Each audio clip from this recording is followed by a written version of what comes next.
औज़ुबिल्लाहि मिनश्शैतानिर्रजीम। बिस्मिल्लाहिर्रहमानिर्रहीम। अल्लाहुम्मा सल्लि अला सय्यिदिना मौलाना मुहम्मदिन व अला आलि सय्यिदिना मौलाना मुहम्मदिन व बारिक वसल्लम सल्लल्लाहु आका सल्लल्लाहु अलैहि वसल्लम की शान पर मैं, मेरे माँ बाप, मेरी आने वाली नस्लें, मेरी साबका नस्लें सब की सब कुर्बान। तो मैं अपनी गुफ्तगू का आगाज़ करने से पहले भी जाबिर साहब नात पढ़ रहे थे। मैं उनके लिए भी दुआ गो हूँ इस बात का, और अपने लिए भी, कि वो उन्होंने शेर पढ़ा कि कोई क्या अब हमें डराएगा, वो सहारा गले लगाएगा। कल भी टुकड़ों पे उनके पलते थे, अब भी टुकड़ों पे उनके पलते हैं। मैं दुआ गो हूँ अल्लाह ताला जाबिर साहब के लिए भी, और ख़ुसूसी तौर पे अपने लिए, कि वो सहारे से बात, अगर ये सहारे आ जाए ना जी, तो हमारी ज़िंदगियाँ बन जाएं।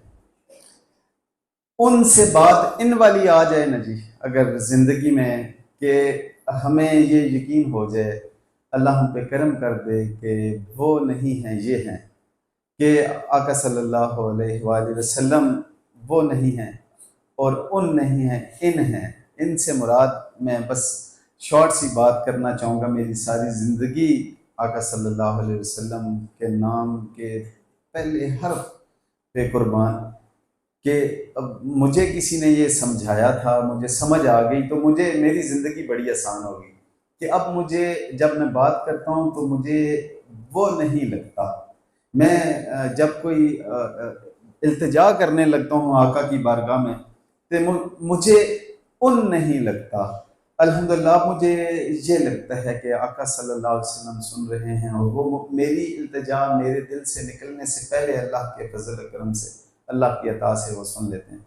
तो मैं अक्सर, वो मुझे किसी ने, जब मैंने किसी जगह ये बात की थी, तो मुझे किसी फ़कीर आदमी ने मेरी रहनुमाई की थी, और मुझे उन्होंने कहा था कि अपनी ज़िंदगी में आका सल्लल्लाहु अलैहि वसल्लम को वो की जगह ये बना लो, और उनकी जगह इन बना लो, यानी कि वो हर वक्त हमारे साथ हैं, हमारे दिलों में हैं, हमारी रूह में हैं। तो अल्लाह करे ये कुर्ब जो है हम सबको, सबसे पहले मुझे, और उसके बाद हम सबको, मेरी औलाद को, मेरे पेरेंट्स को, सबको नसीब हो जाए। मैं अपनी गुफ्तगू का आगाज़ करने से पहले दुआगो हूँ अपने असातिज़ा इकराम के लिए, अपनी वालदा मोहतरमा के लिए, अल्लाह उनकी मग़फ़िरत फरमाए। असातिज़ा इकराम जो वफ़ात पा गए, उनकी अल्लाह ताला मग़फ़िरत फरमाए। मेरे वालिद साहब का साया, सेहतमंद साया अल्लाह ताला देर मेरे सर पे सलामत रखे, और अल्लाह करीम हमारे जो सीनियर वकला आज हम में नहीं हैं, जब से बार्स बनी हैं हम में नहीं, अल्लाह ताला उन सब की मग़फ़िरत फरमाए, और उन सब के दर्जात बुलंद फरमाए। आज लोग हमारी यादों में मौजूद हैं। मेरे लिए बहुत बड़े एजाज़ की बात है, मेरे नौजवान वकला भी काफ़ी तादाद में यहाँ पे मौजूद हैं, कि मेरे लिए बहुत बड़े एजाज़ की बात है कि आज इतनी तादाद में आप सीनियर वकला माशाल्लाह जो लॉ को जानते हैं, लॉ को मुद्दत से प्रैक्टिस कर रहे हैं, वो मेरी हौसला अफजाई के लिए वो यहाँ पे तशरीफ़ रखते हैं। मेरे छोटे भाई जो माशाल्लाह पढ़े लिखे हैं, वो मेरी हौसला अफजाई के लिए, मेरी इज़्ज़त अफजाई के लिए, आपने मुझे इज़्ज़त बख्शी, और आप यहाँ पे तशरीफ़ रखते हैं। 10 बजे का टाइम था, मैं पौने 10 पहुँच चुका था यहाँ पे, लेकिन वो आप लोगों की रवायत है मेहमान नवाजी की, तो उस वजह से फिर मेरी ख्वाहिश थी, मैंने एग्जीक्यूटिव बॉडी से रिक्वेस्ट की थी कि हमें 10 बजे शुरू कर देना चाहिए। मैं जहाँ भी जाता हूँ, मुझे पता है आप लोगों का वक्त बहुत कीमती है, तो वो वक्त ना ज़ाया हो, लेकिन ये मैं अपने सर से उतार के एग्जीक्यूटिव बॉडी के सर पे डाल रहा हूँ, ये जो ताख़ीर है वो उनकी वजह से, मेरी वजह से नहीं। लेकिन मैं उसके बावजूद शुक्रिया अदा करता हूँ कि 1 घंटा गुजरने के बावजूद भी आप सब लोग मेरे इंतज़ार में हैं। मैं ख़ुसूसी तौर पे अपनी बहनों का शुक्रिया अदा करता हूँ। मेरी बहनें काफ़ी तादाद में यहाँ तशरीफ़ रखती हैं। वकला के पास उनका वक्त सबसे कीमती होता है। वकला का टाइम जो होता है वो उनका एसेंस होता है, वही उनकी स्पिरिट होती है। वकला अपने टाइम देने की ही, हम अपने इल्म के पैसे तो नहीं लेते, लेकिन हम अपने टाइम को ही चार्ज करते हैं। तो जब इतनी कसीर तादाद में मेरे मोअज़्ज़िज़ वकला यहाँ पे तशरीफ़ रखते हैं, तो वो अपना टाइम छोड़ के आए हैं, टाइम को सेक्रीफाइस करके हैं, तो मैं उन सब के टाइम की कदर करता हूँ, और उन सब का शुक्रिया अदा करता हूँ। मेरे लिए बहुत बड़े एजाज़ की बात है कि मुझ जैसे एक कम इल्म, कम उम्र वकील को बार एसोसिएशन इज्जत देती हैं। मैं अपने जो नौजवान दोस्त हैं, मेरे हमअसर, मेरे से छोटे, मेरे बहन भाई, उनको ये कहना चाहूँगा, यकीन करें कि ऐसा प्रोफेशन है, इस प्रोफेशन में आप सिर्फ मेहनत करें, खुलूस से काम करें तो बार एसोसिएशंस रिकग्नाइज करती हैं, वो बड़ी रिस्पेक्ट देती हैं। आज देखें ना, मैं वहाँ से यहाँ पे आपके पास आया और आप सब तशरीफ़ रखते हैं। मैं बार दीगर bar association, central bar association का शुक्रिया अदा करता हूँ कि उन्होंने मुझे इज़्ज़त अफजाई बख्शी। मैं अमूमन अब मुख्तलिफ़ जगह गुफ्तगू का मौका मिलता रहता है। अमूमन मैं अपनी गुफ्तगू का आगाज़ इसी से करता हूँ कि मैं जो आपसे जो इल्म है मेरे पास, थोड़ा सा दो चार लफ्ज़ हैं, वो अमानत हैं। मैं वो जो एक तरीका है यहाँ पे कि सेक्शन वाइज या उनको पढ़ना, मैं उस तरह डिस्कस नहीं करता किसी भी जगह। मैं गुफ्तगू करता हूँ, कोशिश करता हूँ प्रैक्टिकल अप्रोच से दोस्तों से बात की जाए, प्रैक्टिकल अप्रोच से हो, क्योंकि माशाल्लाह आप सारे पढ़े लिखे हैं। मैं लॉर्ड्स से बात कर रहा हूँ तो लॉर्ड्स माशाल्लाह सारे क्वालिफाइड लोग हैं, हर बंदा अपने फन में माहिर है। तो सिर्फ अपने तजर्बात जो मुख्तसर से वक्त में मेरे अपने तजर्बात हैं, उनको आपसे शेयर करना चाहूँगा। मुझे जो हुक्म मिला मेरे भाइयों की तरफ से, जनाब की तरफ से, वो है कि मैंने एनाटॉमी ऑफ सिविल ट्रायल आपसे, सिविल और क्रिमिनल ट्रायल डिस्कस करनी है। तो ऑप्शंस तो ये हैं कि मैं दोनों ट्रायल्स को डिस्कस करूं जो मुझे मेरा नाकिस इल्म है। लेकिन उसमें इशू ये है कि हमारे पास वक्त होता है कम, तो उसमें दोनों तरफ जाऊंगा तो कोई एक तरफ भी मैं डिस्कस नहीं कर पाऊंगा। उसमें मैं क्रिमिनल ट्रायल को किसी और वक्त में इंशाल्लाह हम डिस्कस कर लेंगे। मुझ पे अल्लाह का करम है कि हमें ऑलराउंडर, हमारे चैम्बर को ऑलराउंडर चैम्बर कंसीडर किया जाता है। बहुत कम लोग होते हैं जिन पे ऑलराउंडर की मोहर लगी होती है। हमारे ऊपर अल्लाह का करम है कि हम सारा काम करते हैं थोड़ा थोड़ा। तो वो थोड़ा थोड़ा सारा काम करने में ये होता है कि सिविल और क्रिमिनल दोनों साइड्स पे एक्सपीरियंस हासिल होता रहता है, सीखते रहते हैं। तो मैं इंशाल्लाह कोशिश करूंगा कि टू दी पॉइंट अपने एक्सपीरियंस के मुताबिक आपसे, छोटे से नाकिस एक्सपीरियंस के मुताबिक आपसे बात करूं, और किसी सेक्शन को डिस्कस करने के बजाय हम सिंपली जो एनाटॉमी ऑफ ट्रायल है उसको डिस्कस करते हैं। देखिए, इसमें हमारी सिविल प्रैक्टिस जो है, वो हमारी सिविल प्रैक्टिस स्टार्ट होती है हमारे प्लेंट से। जब हम प्लेंट दायर करते हैं तो प्लेंट से ही स्टार्ट होती है। अभी कुछ दिन पहले रावलपिंडी बार एसोसिएशन में मुझे बात करने का मौका मिला, तो उस पर भी टॉपिक यही था, लेकिन वो मिक्स टॉपिक था, उसमें मुख्तलिफ तरह की डिस्कशन हुई। मैं इसलिए आज अपने आप को सिर्फ सिविल प्रैक्टिस की हद तक महदूद रखना चाहूँगा। हमारा जो सिविल ट्रायल है उसकी कोई 17 स्टेजेस हैं, 17 से 19 के करीब स्टेजेस हैं। 17 तो वो स्टेजेस हैं कि जिनके बगैर हम सिविल ट्रायल में से कोई उनमें से एक भी मिस हो जाएगी तो चेन टूट जाएगी, और जब चेन टूटेगी तो वो समझ नहीं आएगी। और उनमें दो जो हैं वो ऑप्शनल हैं, वो अगर हम करना चाहें तो वेल, अगर ना करना चाहें तो उनके बगैर भी हमारा वो सिलसिला चलता रहता है।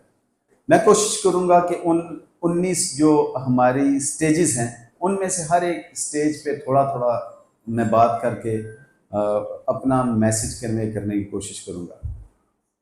मैं रिपीट कर रहा हूँ कि मैं सिर्फ जो पर्सनल एक्सपीरियंस है उसकी हद तक ट्रायल को डिस्कस करूँगा कि मेरे बहुत सारे सीनियर्स तो जानते हैं सब, जो बहुत सारे नौजवान दोस्त हैं शायद उनमें से किसी एक को मैं अपना मैसेज कन्वे कर सकूँ। हमारा केस स्टार्ट होता है प्लेंट से, इंस्टीट्यूशन ऑफ प्लेंट से हमारा केस स्टार्ट होता है, civil case. Institution of plaint के हवाले से जो सबसे पहली बात होती है कि हमने प्लेंट को ड्राफ्ट कैसे करना है। प्लेंट को ड्राफ्ट करने में सबसे पहली बात जो होती है वो हमें हम जो अपने प्रैक्टिस करते हैं, अपनी प्रैक्टिस में हम फैक्ट शीट लाजमी बनाते हैं। हम हर क्लाइंट से, जो क्लाइंट हमारे पास तशरीफ़ लाता है, उसको हम प्रॉपर प्रोटोकॉल देते हैं। देखिए, एक थोड़ा सा डिफरेंस है क्लाइंट डीलिंग के हवाले से। फ़र्क कहाँ पे रह जाता है? फ़र्क यहाँ पे रह जाता है कि हम, जिस वजह से मैं देखता हूँ कि बहुत सारी सारे यानी अरसा गुजर जाता है प्रैक्टिस में, उन लोगों को छोड़ के लोग उन लोगों के पास आना शुरू कर देते हैं जिनकी प्रैक्टिस कदरे कम होती है। यानी इतने तजर्बे को छोड़ के भी लोग इस तरफ तशरीफ लाते हैं। उसकी बेसिक रीज़न ये होती है, with the passage of time हमारे पास हमारे जो सीनियर्स हैं वो मसरूफ़ ज़्यादा होते हैं, काम का बर्डन ज़्यादा होता है, हम क्लाइंट को प्रॉपर प्रोटोकॉल नहीं दे पाते। जो क्लासेस होती हैं क्लाइंट्स की, कुछ क्लाइंट्स ऐसे होते हैं, बल्कि अक्सर क्लाइंट्स मैं कहूँगा, बंदा सोशल मीडिया का दौर है, जब भी किसी को कोई मुश्किल फेस आती है या वो कोर्ट्स की तरफ आने लगता है तो पहले वो अब सोशल मीडिया को देखता है। अब एक और नई डेवलपमेंट जो है वो एआई की सूरत में है, चैट जीपीटी की सूरत में है, कि वो सिंपली प्रपोजिशन लिखते हैं, फॉर एंड अगेंस्ट बातें आना शुरू हो जाती हैं, और वो बंदा खुद वहाँ से इतना एक डॉक्टर बन के आता है कि जब वो किसी वकील के पास तशरीफ़ लाता है तो इस दौर में अब कंपटीशन की फ़िज़ा बहुत ज़्यादा है। मैं अक्सर देखता हूँ अपने सीनियर्स को कि लोग उनके पास से छोड़ के हमारे पास इसलिए तशरीफ़ लाते हैं कि क्लाइंट सेटिस्फाइड नहीं होता। ट्रायल हमें क्रिमिनल करना है या सिविल करना है, तो क्लाइंट की सेटिस्फेक्शन जो है वो किसी भी वकील की सक्सेस का पहला रूल है। अगर हम अपने क्लाइंट को सेटिस्फाइड नहीं कर पाते तो वो कभी भी हमारे पास नहीं ठहरेगा। क्लाइंट की सेटिस्फेक्शन का फ़र्क सिंपली ये होता है, जैसे मैं एक नॉर्मल सपोज मैं करता हूँ, एक सिंपल डेक्लरेशन का सूट है, सिंपल स्टे मैटर है, सिंपल खुला क्लेम करनी है किसी ने, वो जब अपने किसी सीनियर वकील के पास जब तशरीफ़ ले जाता है या अपने किसी क्लोज रिलेटिव के पास तशरीफ़ ले जाता है, होता ये कि आप फ़र्क कहाँ पे आता है, कहाँ पे क्लाइंट ने हमारे पास रुकना है, ये टेक्निक क्या है जिससे मुझे बड़ा फ़ायदा हुआ है। अब वो अपने सपोज कज़न के पास, बहन भाई के पास या किसी पड़ोसी के पास जाता है और वहाँ पे जा कहता है जी कि हमारा इशू है, क्योंकि उन कज़न को, उस दोस्त को, उस फैमिली मेम्बर को पता होता है कि इनके क्या इश्यूज चल रहे हैं, तो वो कहता है ठीक है मुझे फाइल दे जो, मैं मैनेज कर लूँगा, हो जाएगी, मैं तुम्हारा दावा ड्राफ्ट कर दूँगा। अब ये होता है कि वो जो बात करना चाह रहा होता है ना क्लाइंट, वो बात नहीं कर पाता, उसकी तशनगी उसके अंदर रह जाती है। अब वो कोई मजबूरी होगी तो वो फाइल वहाँ पे रख के जाएगा, अगर कोई मजबूरी नहीं होगी तो वो फाइल कभी भी वहाँ पे ड्रॉप करके नहीं जाएगा। अब उसके लिए होता क्या है कि एट द सेम टाइम जब वो किसी मेरे जैसे जूनियर वकील के पास आ जाता है, वहाँ पे या बाई चांस वो मिल लेता है, वो फाइल लेके आता है, तो मैं प्रॉपर बिठा के उसको आधा घंटा सुनता हूँ। उसको फर्स्ट टाइम ही टाइम देना होता है क्लाइंट को, एक दफ़ा वो सेटिस्फाइड हो जाता है तो फिर तो वो रूटीन में चलते रहते हैं मैटर। मैं उसको बैठ के उसके फैक्ट्स लेता हूँ।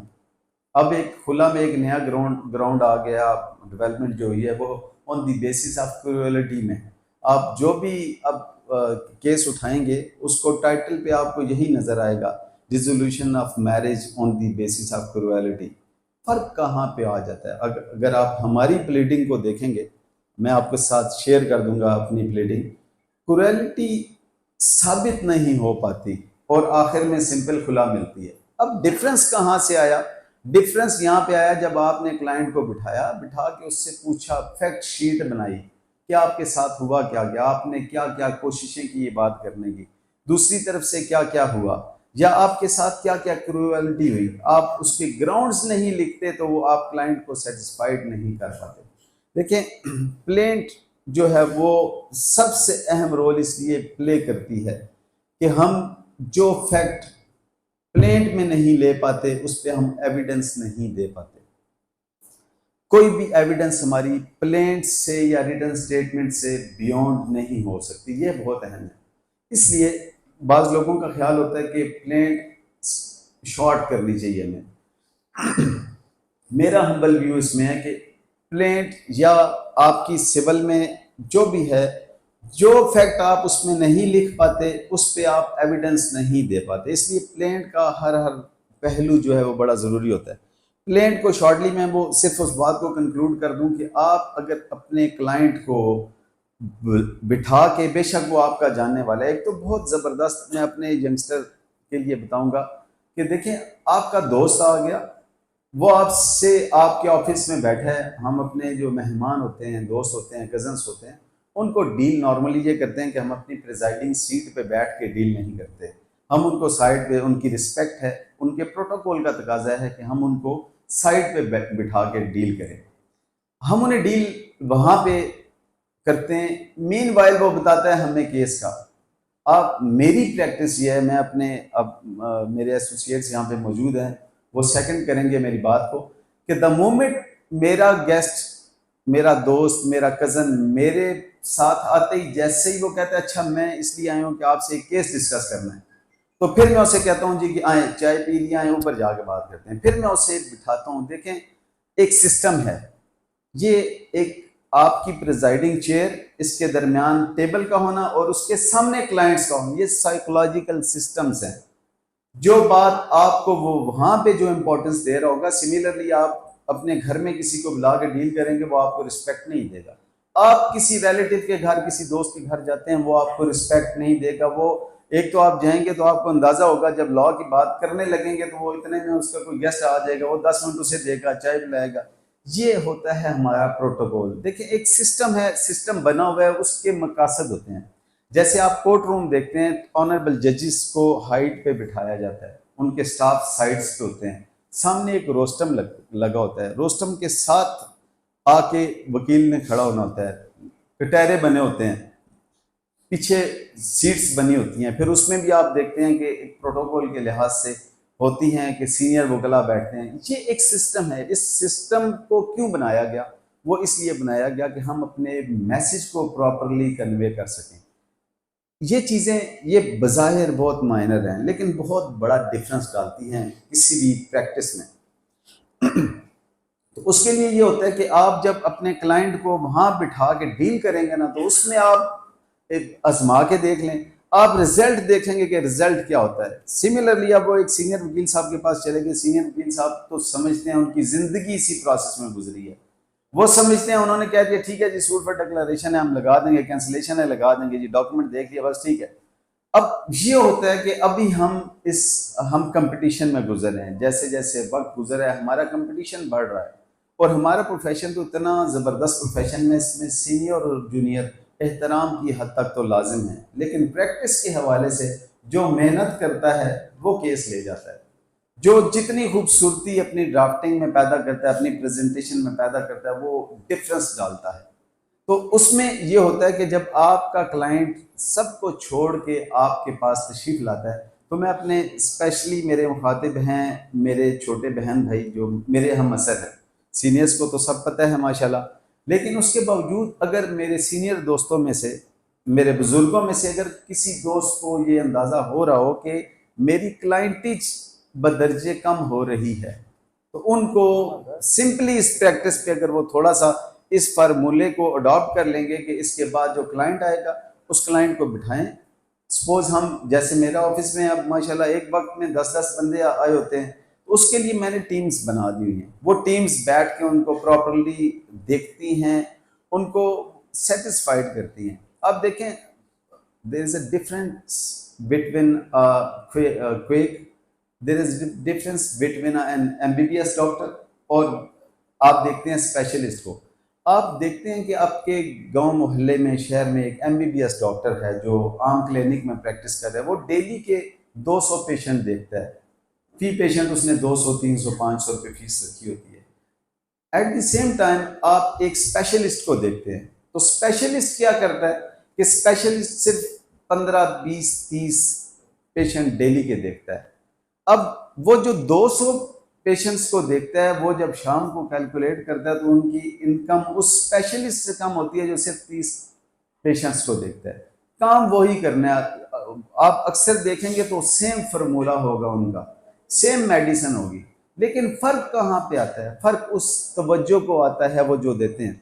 सपोज आप जाते हैं तो वायरल इन्फेक्शन होता है, वो देखते ही आपको कहते हैं अच्छा जी आपके सर में दर्द है, आपके पेट में दर्द है, वो आपको मेडिसिन लिखता है, 5 मिनट के बाद वो आपको कहता है जी जाएं, आपसे इंटरेक्शन कोई नहीं करता। एट द सेम टाइम आप देखते हैं कि उन्हीं एमबीबीएस में से, प्रैक्टिशनर में से कोई प्रैक्टिशनर सिर्फ आपसे खैर खैरियत पूछ लेता है, आपको थोड़ा सा लुक आफ्टर करता है, तो आप सबको छोड़ के वहां पे जाते हैं।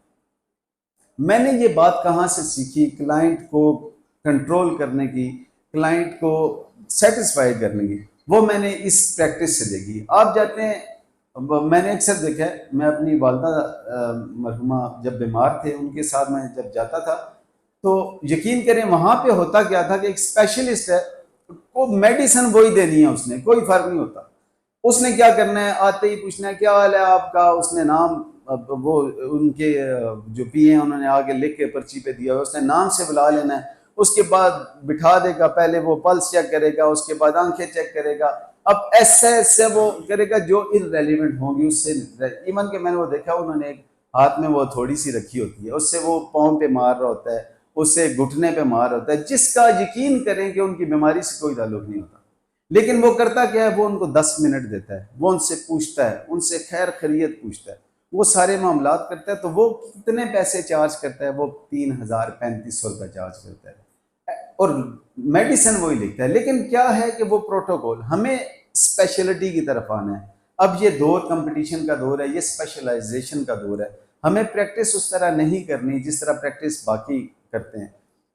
फर्क सिर्फ यहाँ आना है कि आपका कज़न, आपका भाई, आपका यानी मोहल्लेदार, जिसको सारे फैक्ट्स जिसके केस के आपको पता है, वो आपके पास तशरीफ लाए, और अगर आप उसको सिंपली कहें ठीक है जी हो जाएगा तुम जाओ, वो उठ के कहीं भी जाएगा, किसी ऐसे नौजवान वकील के साथ जाएगा, वो उन्हें प्रॉपर टेबल पे बिठाएगा, सामने बिठा के उनसे फैक्ट्स पूछेगा, फैक्ट्स शीट बनाएगा।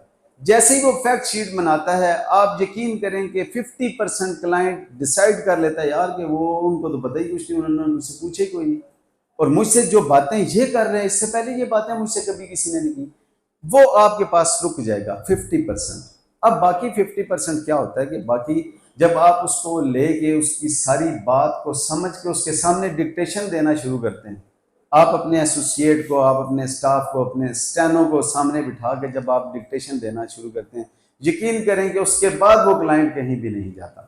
वो डिसाइड तो ये करके आता है कि मैंने सिर्फ मशवरा करना है, लेकिन वो फाइल वहाँ से कितने केसेस में हमारे हुआ कि हमारा क्लाइंट जो है वो किसी अपने केस के हवाले से किसी दूसरे बंदे के साथ आया, हमारे पास आके बैठा, उसके बाद वो अपनी फाइल वहाँ पे छोड़ के चला गया, और उसने कहा जी मैं अपनी फाइल अभी मंगवाता हूँ।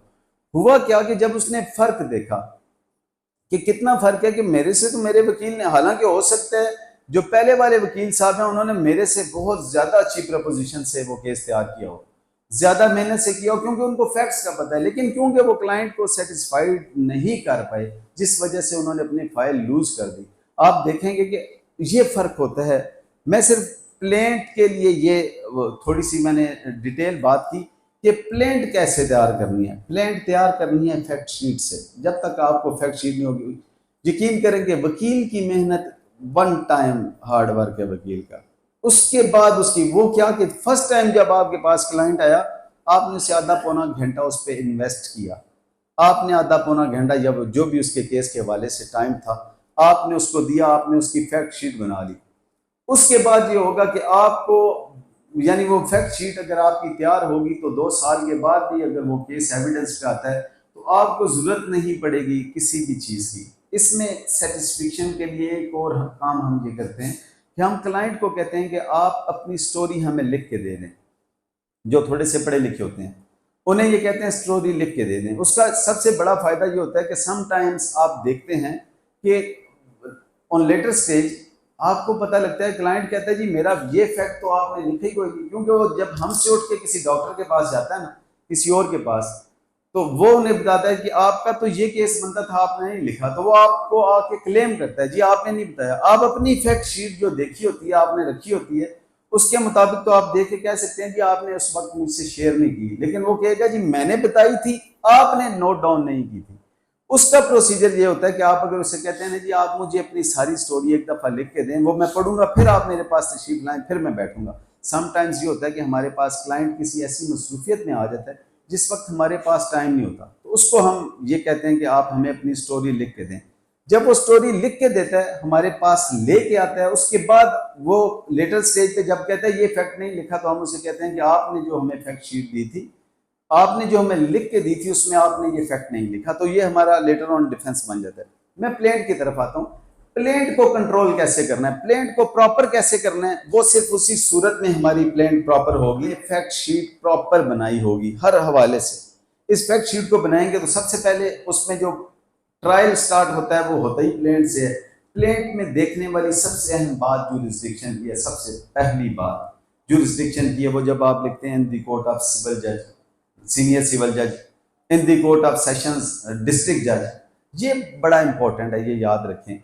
इसमें होता ये कि हमारा फर्स्ट जो कि ये केस फाइल किस कोर्ट में करना है, किसकी जुरिस्डिक्शन बनती है। उसके बाद जैसे ऑर्डर 37 है, ऑर्डर 37 की रिकवरी में या डेफमेशन ऑर्डिनेंस के तहत अगर कोई आता है, सिंपल डेफमेशन की रिकवरी करेगा तो वो सिविल कोर्ट में होगी। डेफमेशन ऑर्डिनेंस के तहत जब कोई आएगा तो वो डिस्ट्रिक्ट कोर्ट में होगी। ऑर्डर 37 की रिकवरी जिसने करनी है तो वो डिस्ट्रिक्ट कोर्ट में होगी, और सिंपल रिकवरी की अगर किसी ने करनी है तो वो सिविल कोर्ट में होगी। शॉर्ट करता हूं इसको, तो ये हमारा जुरिस्डिक्शन के लिए ऊपर हमारा जो टाइटल होता है वो आ जाए। उसके बाद पार्टीज नेम, नेसेसरी पार्टीज का हमें लाजमी पता होना चाहिए। नेसेसरी पार्टीज उसमें हम देखें कि जो हमारी नेसेसरी पार्टीज हैं कौन, नेसेसरी पार्टी कौन है ट्रायल में, द मोस्ट इंपॉर्टेंट फैक्टर जिसे हम अक्सर इग्नोर कर जाते हैं। ऐसी पार्टी, ऐसा फरीक जिसको अगर आप केस में पार्टी नहीं बनाते तो वो आपके बीइंग नॉन जॉइंडर या मिस जॉइंडर या किसी गलत बंदे को आपने बना दिया, वो नहीं बनते थे, वो आपके एक तो ट्रायल में डिले का सबब बनेगा, और दूसरा ये होगा सपोज आपने पूरा केस विन कर लिया, 3-4 साल के बाद जब वो उसकी एग्जीक्यूशन लगी तो एग्जीक्यूशन स्टेज पे आपको पता चला कि फलां को तो इसमें वो पार्टी ही नहीं बना, तो आप 12-2 लगेगी और आपकी वो सेट असाइड हो गए कि आपने उसको मिस जॉइंडर और नॉन जॉइंडर की वजह से वो आके मिस रिप्रेजेंटेशन में भी आएगी और आपका केस 0 पे आ जाएगा। सिविल केसेस में सबसे बड़ा, सबसे मुश्किल टास्क जो है वो डिले को कंट्रोल करना है। हम डिले को, यानी आपने सुना होगा कि बाप केस करेगा, दादा केस करेगा तो पोता फल खाएगा। इस डिले को कंट्रोल करना हम वकला की जिम्मेदारी है। उसमें हम देखते हैं, अभी मैं डिस्कस करता हूं कि हम इसके लिए क्या करते हैं अपने केसेस को, कि हमारे पास इस वक्त मेरे ऑफिस में कोई केस 2 साल से ज्यादा का ट्रायल में नहीं है। किसी केस में भी मेरे ऑफिस में माशाल्लाह इस वक्त भी सैकड़ों की तादाद में मेरी डायरी पे केसेस मौजूद हैं, कोई केस 2 साल से ज्यादा सिविल केस नहीं है। हम उसको क्या करते हैं कि देखें, डिले की वजह से क्लाइंट्स हमसे भाग जाते हैं, हम वो डिले को कंट्रोल नहीं कर पाते। तो अगर आप अपनी प्लेट में पार्टीज प्रॉपर बनाएंगे तो डिले फैक्टर इसमें आप कंट्रोल कर पाएंगे। इसमें एक अहम बात आपको बता देता हूं कि सपोज पार्टीशन का सूट है या इस तरह का सूट है जिसमें आपने किसी को पार्टी बनाया, अब आपको ये मालूम नहीं कि इसमें और कौन वारसान है या इसमें और जो है वो पार्टी कौन कौन बन सकता है, तो आप उसके लिए काम करें कि आप उसके लिए जब पार्टीज की समनिंग मुकम्मल हो जाए, इशू फ्रेम होने से पहले या किसी स्टेज पे भी आप कोर्ट में एक एप्लीकेशन दे दें कि डिफेंडेंट से तमाम पार्टीज जो हैं, रिमेनिंग पार्टीज, नेसेसरी पार्टीज, उनकी डिटेल ली जाए। इसी तरह किसी की डेथ हो जाती है तो उसको, उसकी जिम्मेदारी आप एप्लीकेशन दे के डिफेंडेंट्स पे डालें कि वो आपको बताएं, या इवन के आप एप्लीकेशन अगर आप इस साइड पे हैं तो आप प्लेंटिफ पे भी ये जिम्मेदारी, ये रिस्पॉन्सिबिलिटी शिफ्ट कर सकते हैं, कोर्ट को कहें। ये जब आप एप्लीकेशन दे देंगे तो आप इस डिले को कंट्रोल कर पाएंगे। अभी आप देखते हैं कि होता ये है, अब आप इसमें एक याद रखें, यहाँ पे ये है कि आपको स्टेजेस हैं ट्रायल की।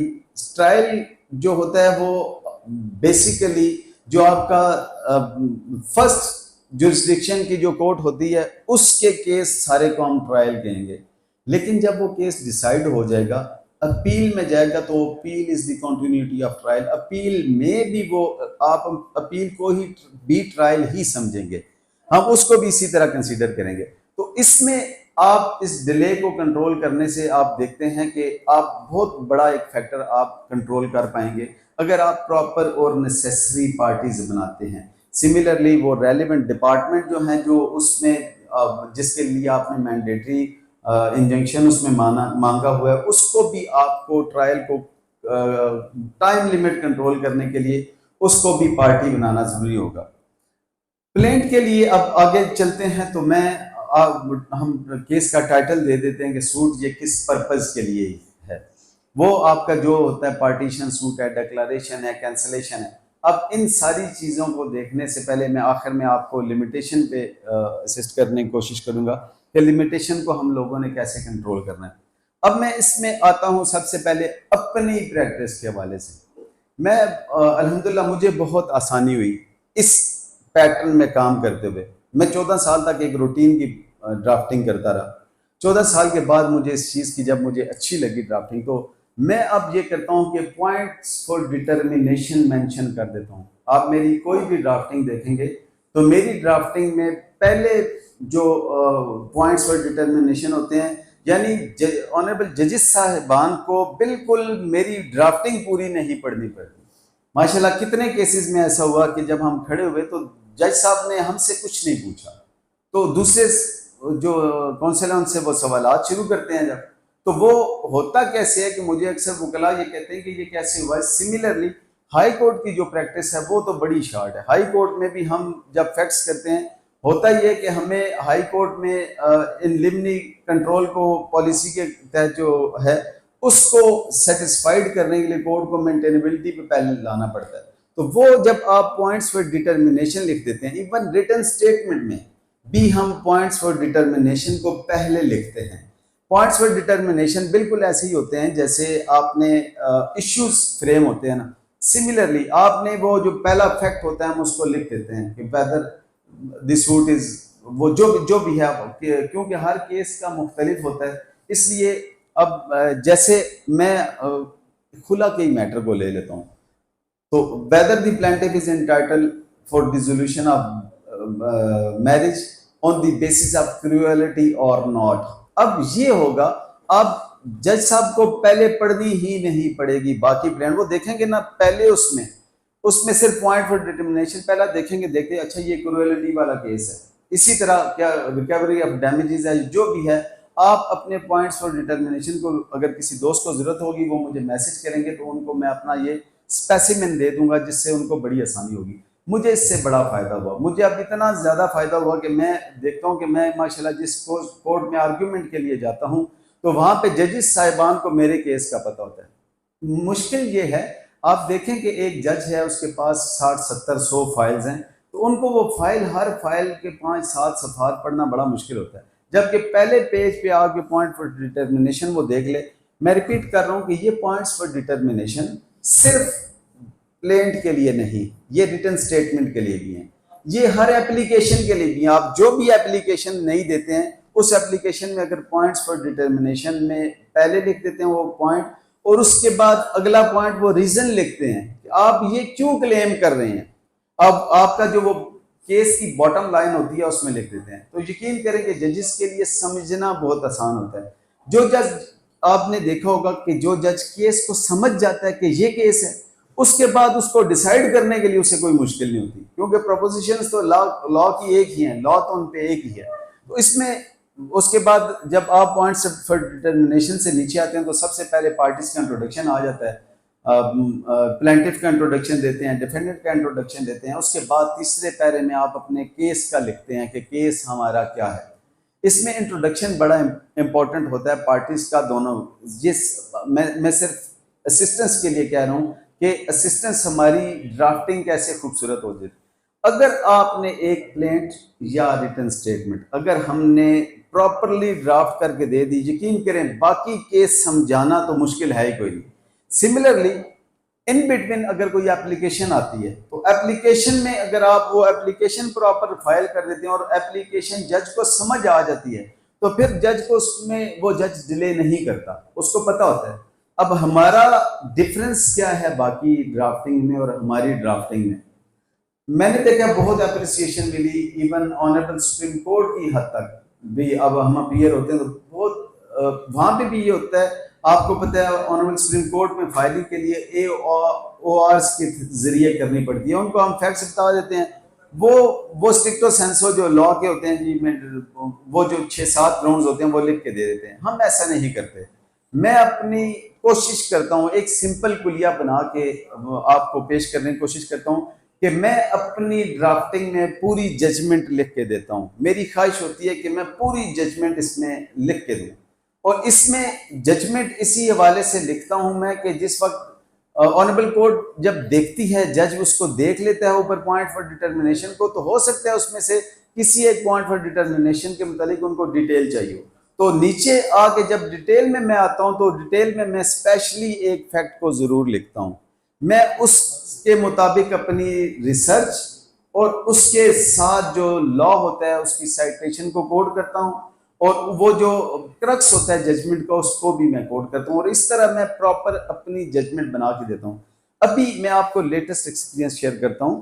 मेरा ऑनरेबल हाई कोर्ट में मैंने केस किया। वो केस ये था, ट्रायल कोर्ट में वो आपने देखा कि निकाहनामे की जो शराइत होती हैं, तो निकाहनामे में जो तलाक पे कोई भी शराइत इम्पोज नहीं की जा सकती। अगर तलाक पे कोई शर्त रखेंगे या दूसरी शादी पे शर्त रखेंगे तो ये अगेंस्ट शरिया है, अगेंस्ट। और हमारे मुल्क में कोई कानून शरीयत के, इस्लाम के अगेंस्ट नहीं बन सकता। तो इसलिए वो कोई भी ऐसी शराइत है वो मेंटेनेबल ही नहीं है, वो एब इनिशियो वाइड है। अब ये केस था कि नीचे अटक का केस था, वहाँ पे लर्नर ट्रायल कोर्ट ने इसमें प्लेंटिफ के हक में दे दिया जी कि इनको जो उसने डिवोर्स दी है, डिवोर्स में जो ये शर्त थी उस शर्त के हवाले से भी उन्होंने स्पेशल उस पर कास्ट डाल दी। अब ये मैटर डिस्ट्रिक्ट कोर्ट के पास गया तो डिस्ट्रिक्ट कोर्ट ने भी इसको मेंटेन रखा। अब ऑनरेबल हाई कोर्ट के पास मेरा केस था, जो मैं बात आपसे शेयर करना चाहता हूँ। ऑनरेबल हाई कोर्ट में his lordship mister justice Bajwa थे वहाँ पे। तो वो उन्होंने ना मुझे कहा कि मैं जैसे ही अपीयर हुआ तो उन्होंने मुझे कहा कि यंग मैन, मेरा व्यू अदरवाइज है। मेरा व्यू ये है कि हक महर भी तो शर्त होती है, तो ये भी जो शर्त रख दी जाती है, ये कॉलम है, ये वॉइड नहीं है। आप जितनी जजमेंट्स लेके आए हैं वो जजमेंट आपकी फेवर में ऑल दो हैं, लेकिन मेरा व्यू अदरवाइज है और मैं इस पर जजमेंट दूंगा। तो मैंने कहा सर मुझे बड़ी खुशी होगी अगर इसमें मैं कुछ असिस्ट कर पाऊँ। वो उस पर मैंने फिर लॉ पे जो हमारी काफ़ी आर्ग्यूमेंट हुए, उन्होंने फिर नेक्स्ट डेट के लिए एडजर्न किया केस को, और उन्होंने ओपन कोर्ट में बीइंग अमैकस कुराए ओपन कोर्ट में कहा कि अगर कोई वकील इस पे मुझे असिस्ट करना चाहे तो मुझे बड़ी खुशी होगी। मैं चाहता हूं कि मैं ये जदून साहब के खिलाफ जो है इसको केस को करूं। वेरी नेक्स्ट डे जो मैं अभी बात शेयर करना चाहता हूं वो ये है, वेरी नेक्स्ट हियरिंग पे जब हम गए वहां पे तो जज साहब ना वो मुस्कुरा रहे थे बार बार। तो उन्होंने मुझे रोक कर कहते हैं जदून आपने इसमें अपनी ड्राफ्टिंग पे जो साइटेशन कोड कर दिया ना, मैं उनसे बाहर नहीं निकल पा रहा। अब मैं अदरवाइज तो मैं इस व्यू को मैं अपनी तरफ से वो लिख के दे दूं कि जी ये हक महर के साथ इक्विवेलेंट करके मैं इसको उड़ा सकता हूं। कहते हैं लेकिन जो आपने अपनी यहाँ पे जजमेंट्स को साइड किया है और उसका रेफरेंस के अलावा उसका क्रक्स भी लिख दिया है। कहते हैं अब मैं इसमें फंसा हुआ हूँ कि मैं अगर ये लिखता हूँ तो मुझसे भी पूछ होगी ना कि ये स्पेशली लिख के दी, पहले आप इस लिखी हुई जजमेंट्स जो रेफरेंस इसने दिया हुआ है उसको तो आप काउंटर करें कि ये इससे रेलिवेंट है कि नहीं। तो कहते हैं कि मैं सिर्फ इसमें, उन्होंने फिर ओपन कोर्ट में सीनियर वकला को बुला लिया और कहा कि आप बीइंग अमैकस को राय बताएं। तो वहाँ पे आपको पता है हमारे यहाँ जो हाई कोर्ट की, सुप्रीम कोर्ट की प्रैक्टिस है वो बड़े मजे की है।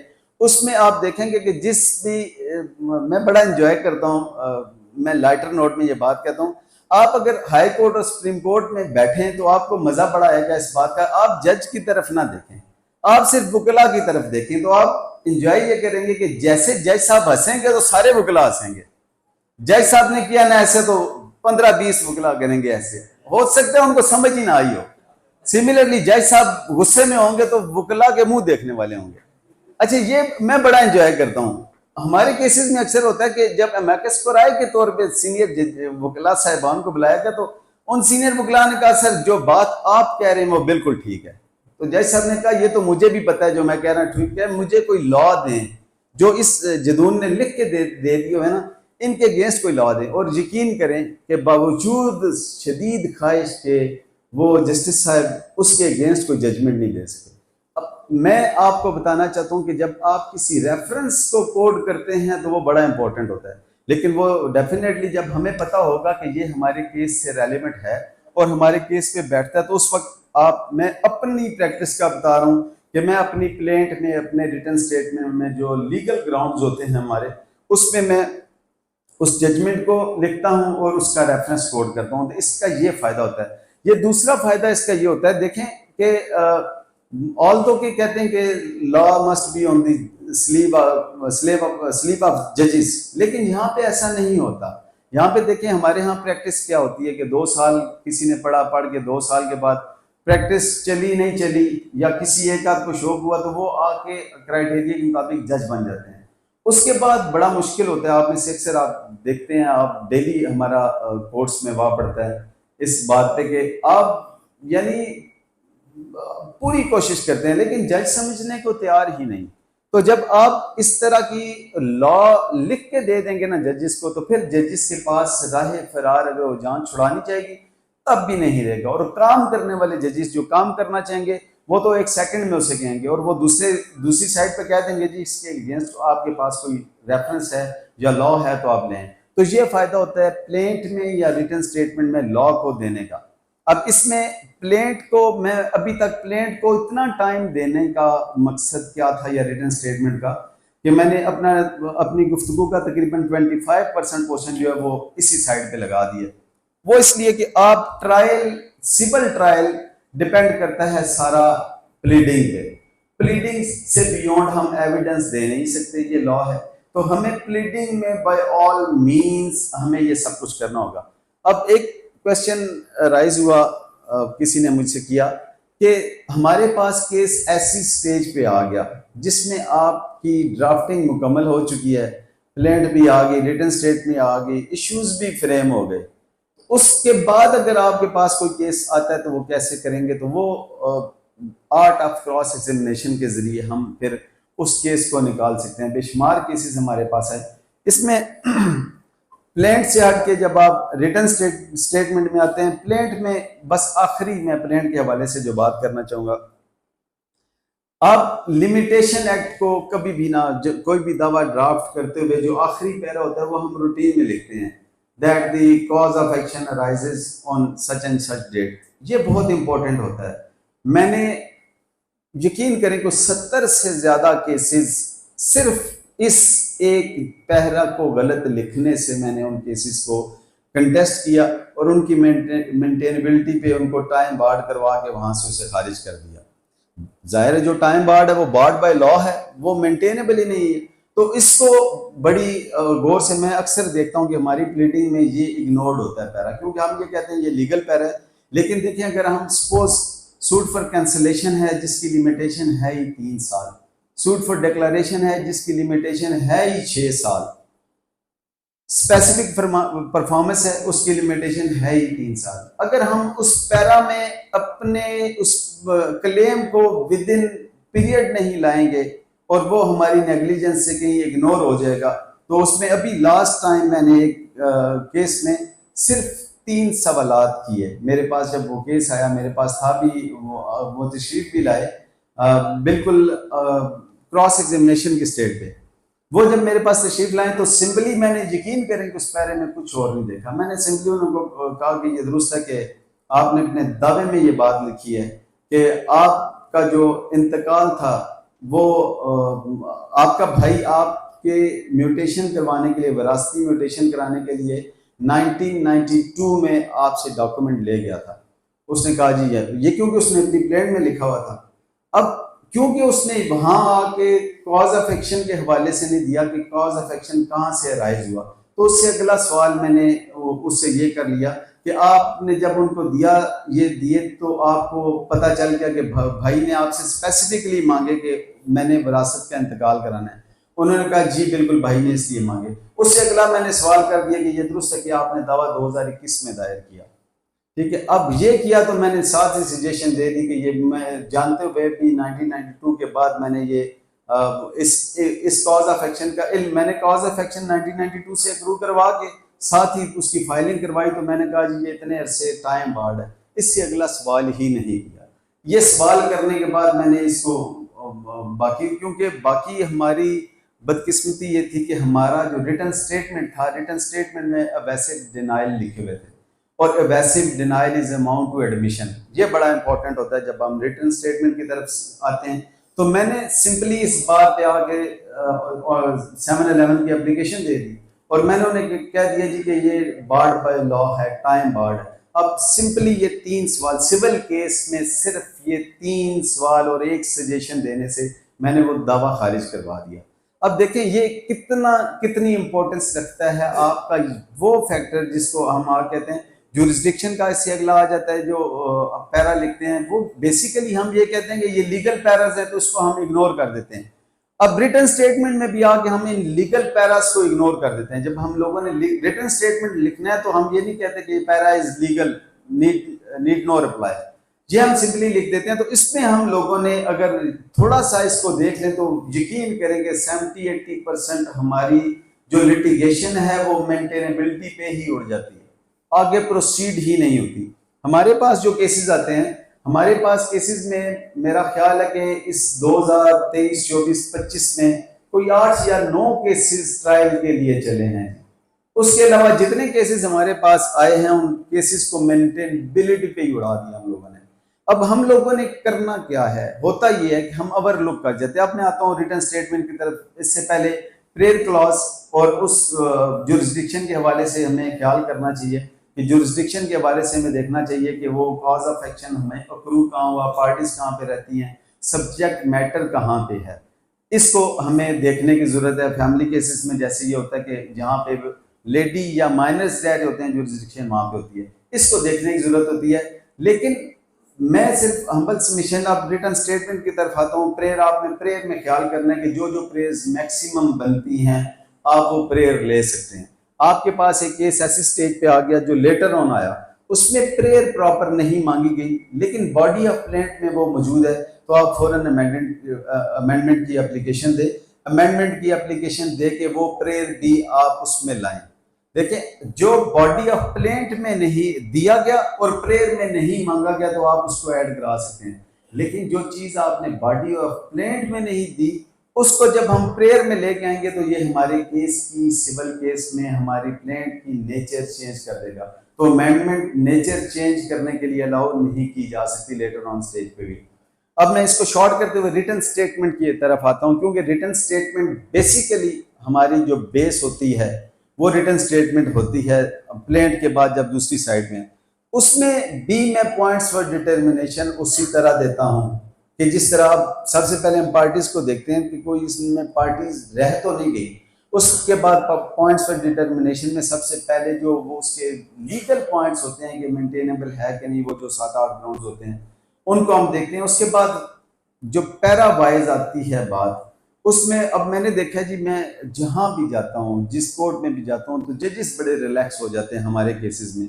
उनको पता है कि जो काम उन्होंने रिसर्च करके करना है वो सारी हम लोग तैयार करके उन्हें दे देते हैं।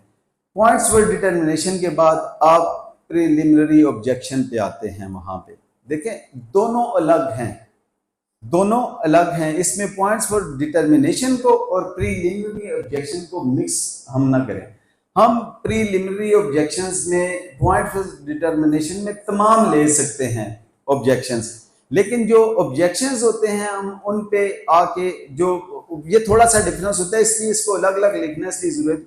हो सकता है कि कोई फैक्ट ऐसा हो जो आपने डिटरमिन कराना हो, जो फैक्ट डिटरमिन कराना है वो भी आप पॉइंट फॉर डिटर्मिनेशन में लिखेंगे, लेकिन वो आपके ऑब्जेक्शंस में हो सकता है ना आता हो, वो आपके ऑब्जेक्शन में डायरेक्टली ना आता हो। तो इसलिए फिर हम प्रीलिमिनरी ऑब्जेक्शन में पहले लीगल ऑब्जेक्शन में आ जाएंगे, उसके बाद हम उसको लेके आएंगे जो फैक्चुअल ऑब्जेक्शन होते हैं उनकी तरफ आएंगे। ये इसको समझने की बड़ी जरूरत है। मैं यहाँ पे आके रोक लेता हूँ अपने आप को, हम ट्रायल को प्रोसीड ही नहीं करते। मैं अर्ज कर रहा हूँ कि हमारे 70-80% केसेस में, मैं रिपीट कर रहा हूँ इस बात की इंपॉर्टेंस के पेश नज़र के 70-80% केसेस को हम नॉक डाउन कर देते हैं, नॉक आउट करते हैं सिर्फ इस ग्राउंड पे कि वो मेंटेनेबल नहीं होते। इसलिए जो आपके प्रीलिमिनरी ऑब्जेक्शंस होते हैं वो बड़े इंपॉर्टेंट होते हैं। सीपीसी में अमेंडमेंट के बाद पहले आप एक 711 की एप्लीकेशन दिया करते थे, अब आप अपने ऑब्जेक्शन में ही वो 711 का ग्राउंड ले लेते हैं, या जो भी ग्राउंड्स होते हैं आप उन्हीं ऑब्जेक्शंस में उन ग्राउंड्स को ले लेते हैं, आपको अलग से लिखना नहीं पड़ता। अब यहाँ पे आपने जब देखा कि एक सूट मेंटेनेबल नहीं है तो आपको अब यहाँ पे उसको रखें, इसी हद तक महदूद रखें। और इस हद को पहले हमें सीपीसी कहती है कि पहले हमें लीगल जो ऑब्जेक्शंस हैं, लीगल पॉइंट्स हैं, उनको डिटरमिन करवाना है कोर्ट से, लीगल ग्राउंड्स को कराना है। अगर लीगली वो सूट मेंटेनेबल होता है तो उसके बाद हम चलते हैं आगे। अब यहाँ पे हमारे पास जब केस आता है, उस केस में आप देखते हैं कि आगे जब हम लिखते हैं, एक बात का ख्याल रखें, हर पैरा को, पैरा नंबर 1 उसको देखें कि पैरा नंबर 1 है क्या। फिर उसके बाद पैरा नंबर 1 को डिटेल्ड रिप्लाई देना है। जो उसका बात है, हर बात का अबेसिव डिनाइल या उसको सिर्फ डिनाई कर देना नहीं होता। Abusive denial is amount to admission, कि जब भी आपने सिंपली कह दिया जी कि उर्दू में हम लिख देते हैं जी कि पैरा नंबर फलां सरासर गलत है इसलिए इनकारी है। दूसरा इंग्लिश में भी हम इसी तरह लिख देते हैं कि हेंस डिनाइड। तो सिंपली डिनाइड लिखेंगे तो इसमें भी आप, मैं आगे चल के इसकी तरफ आता हूं कि जजमेंट ऑन एडमिशन क्या होती है। मैं इसके साथ उसको कनेक्ट करूंगा, जब जजमेंट ऑन एडमिशंस पे आऊंगा तो ये बात कर दूंगा। अब जब सिंपली आपने अपने रिटन स्टेटमेंट में उनको अपने ऑब्जेक्शंस लिए और उनको सिंपली डिनाइल किया, इसी सिंपली डिनाइल पे मैंने आके जो उन्होंने कहा था, बाकी कोई उसमें और बात नहीं की। मैंने एक प्लेन रिटन स्टेटमेंट देखी, मेरे केस में रिटन स्टेटमेंट आ गई। जैसे रिटन स्टेटमेंट आई मैंने देखा जी उसने सारे पैराज में जो इंपॉर्टेंट पैराज थे उसने लिखा जी कि हेंस डिनाइड डिनाइड डिनाइड, वो सारे कर दिया। मैंने उसी वक्त एप्लीकेशन दे दी कि जजमेंट ऑन एडमिशन पे इसको मुझे जो है कोर्ट जो है जजमेंट दे दे। अब कोर्ट ने उस वक्त कहा जी ये कैसे हो सकती है, रिटन स्टेटमेंट आया है। तो मैंने उन्हें कहा कि फिर मैंने इस पे लॉ बयान किया कि जो abusive denial is that is amount to admission. अब जब ये एडमिशन हो गया तो उसके बाद तो फिर कोई बात रहती नहीं प्रूव करने वाली। वुड यू बिलीव कि सिंपली इस ग्राउंड्स पे हमें हमें हमें होता बदकिस्मती ये है कि हमारे यहाँ जो बेस है केस की वो सिविल कोर्ट में होती है। अब सिविल कोर्ट में हमारे जजेस की कम्पिटेंसी जो होती है वो अक्सर देखने में आया कि वो सीख रहे होते हैं, और वो सीख किसकी कास्ट पे रहे होते हैं, एक लिटिगेंट की कास्ट पे सीख रहे होते हैं, उनको पता नहीं होता। लेकिन जब मैंने देखा कि हम मेहनत करके जाते हैं, हम उनको उस पर लॉ असिस्ट करते हैं, जब असिस्ट करते हैं यकीन करें वो बड़ी इज्जत देते हैं, बड़ी रिस्पेक्ट देते हैं। तो इस पे मैंने बहुत सारी जजमेंट्स, बहुत सारे केसेस में सिंपली रिटन स्टेटमेंट के अबेसिव डिनाइल की बेस पे मैंने जजमेंट दे दी। अब यहाँ पे आके फिर उसका जितने भी ग्राउंड्स आते हैं, जुरिस्डिक्शन, कॉज ऑफ एक्शन, उसको लेते हैं। उसके बाद हमारा एक बहुत अहम आता है प्रेयर क्लॉज में। ये याद रखिए, प्रेयर क्लॉज में हम थोड़ी सी नेग्लिजेंस कर जाते हैं। वो ये होता है कि हम, उन्होंने जो प्रेयर की होती है हम उसको डिनाई करते हैं, लेकिन कुछ केसेस में हमारा काउंटर क्लेम होता है, हम काउंटर क्लेम नहीं लेते। ये बहुत इंपॉर्टेंट है। अब जिसमें आपने काउंटर क्लेम लिया ही नहीं, जब काउंटर क्लेम आप नहीं लेते तो आप काउंटर क्लेम पे इशू भी नहीं करवा पाते। जब इशू नहीं होगा, आपने लिया, उसमें एविडेंस भी नहीं होगी, और हम अक्सर अपने क्लाइंट्स का नुकसान कर देते हैं। तो इसमें ये काउंटर क्लेम को देखा करें। जब काउंटर क्लेम इसमें आ गया, बहुत सारे केसेस होते हैं जो same subject matter, same parties के दरमियान इश्यूज होते हैं, तो उनके लिए अलग से सूट मेंटेनेबल नहीं होता। आपने उसी केस में काउंटर क्लेम के तौर पे आप उसे जब क्लेम करेंगे तो आपको उसमें उसका जो फ्रूट आप लेना चाहते हैं वो मिल जाएगा। अब काउंटर क्लेम जब एक साइड पे आ गया तो फिर हमारी दोबारा आजमाइश स्टार्ट होगी। वो क्या कि आपने उसमें रेप्लिकेशन देनी है। रेप्लिकेशन यहाँ तक अभी जो हमारी ट्रायल है ना, उसकी फर्स्ट स्टेज पे ही हम चल रहे हैं। रेप्लिकेशन देनी है। देखिए अब काउंटर क्लेम आ गया और काउंटर क्लेम के अगेंस्ट हम लोगों ने कोई रेप्लिकेशन अपनी नहीं दी, तो इट मीन्स कि हम लोगों ने उनके काउंटर क्लेम को ऑलमोस्ट एडमिट कर लिया। अब अगर दूसरी साइड कॉम्पिटेटिव होगी, विजिलेंट होगी, तो वो इसको यूज करा सकेगी। वो उसमें पूछेगी कि ये जब क्रॉस एग्जामिनेशन में सिंपली उससे ये पूछ लेगी कि ये दुरुस्त है कि जी जवाब दावे में मुद्दा ने ये काउंटर क्लेम किया, ये दुरुस्त है कि आपने उसके अगेंस्ट कोई रेप्लिकेशन फाइल नहीं की, आपने उसके अगेंस्ट कोई क्लेम ही नहीं किया। क्योंकि और देखें, रेप्लिकेशन न्यू फैक्ट्स को का अलाउ नहीं करती, ये याद रखें। हमारा ये होता है कि रेप्लिकेशन में सिर्फ वो फैक्ट्स आप काउंटर कर सकते हैं जिन फैक्ट्स को इंट्रोड्यूस कराया गया, यानी दावे में वो चीज आपके इल्म में नहीं थी, जो अब दावे में उसने कह दिया जी कि हमारा तो ये भी क्लेम है, तो उस क्लेम के अगेंस्ट उसकी हद तक आपने रेप्लिकेशन में अपने आप को महदूद करना है। अगर हम उससे बढ़ जाएंगे तो उस पर दूसरी साइड से ये ऑब्जेक्शन आ सकता है, या हम अगर दूसरी साइड से तो ये ऑब्जेक्शन हम कर सकते हैं ट्रायल में। अब इसके बाद जो प्रोसेस आता है हमारा, वो ये आता है कि ड्राफ्टिंग मुकम्मल होगी।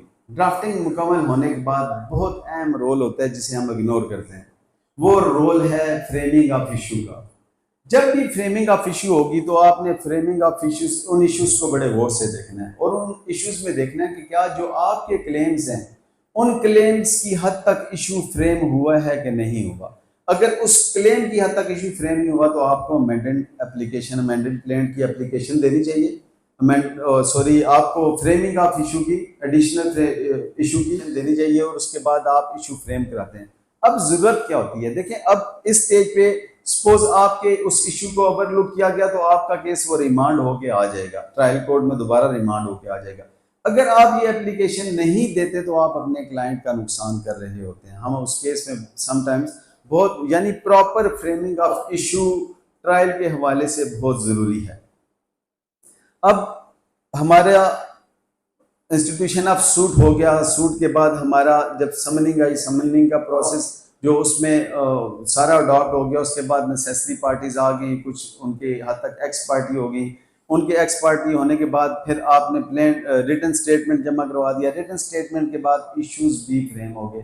तो अब हमारा सबसे अहम जो होता है इसमें, ये अब हमारा जो पंजाब में अब प्रैक्टिस चल रही है वो तो हमारी एडमिन कोर्ट्स बन गई हैं।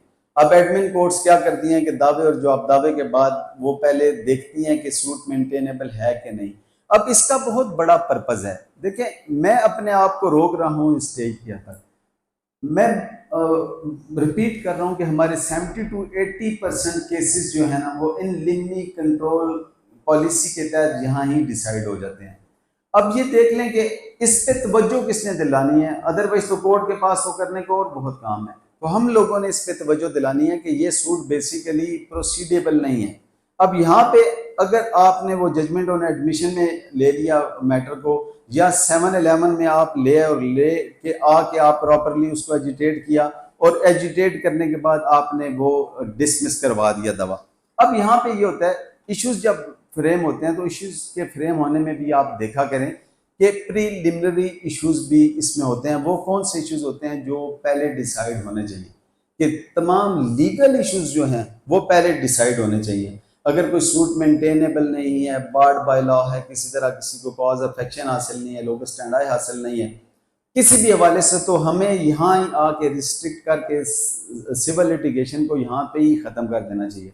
बदकिस्मती से हमारे यहाँ अब एक प्रैक्टिस चल रही है, वो ये चल रही है कि जजिस को अपने मंथली जजमेंट्स के नंबर कंप्लीट करने होते हैं। उनको एक क्राइटेरिया दिया गया है जिसके तहत उन्होंने सर्टन जो जजमेंट्स हैं वो देनी होती हैं।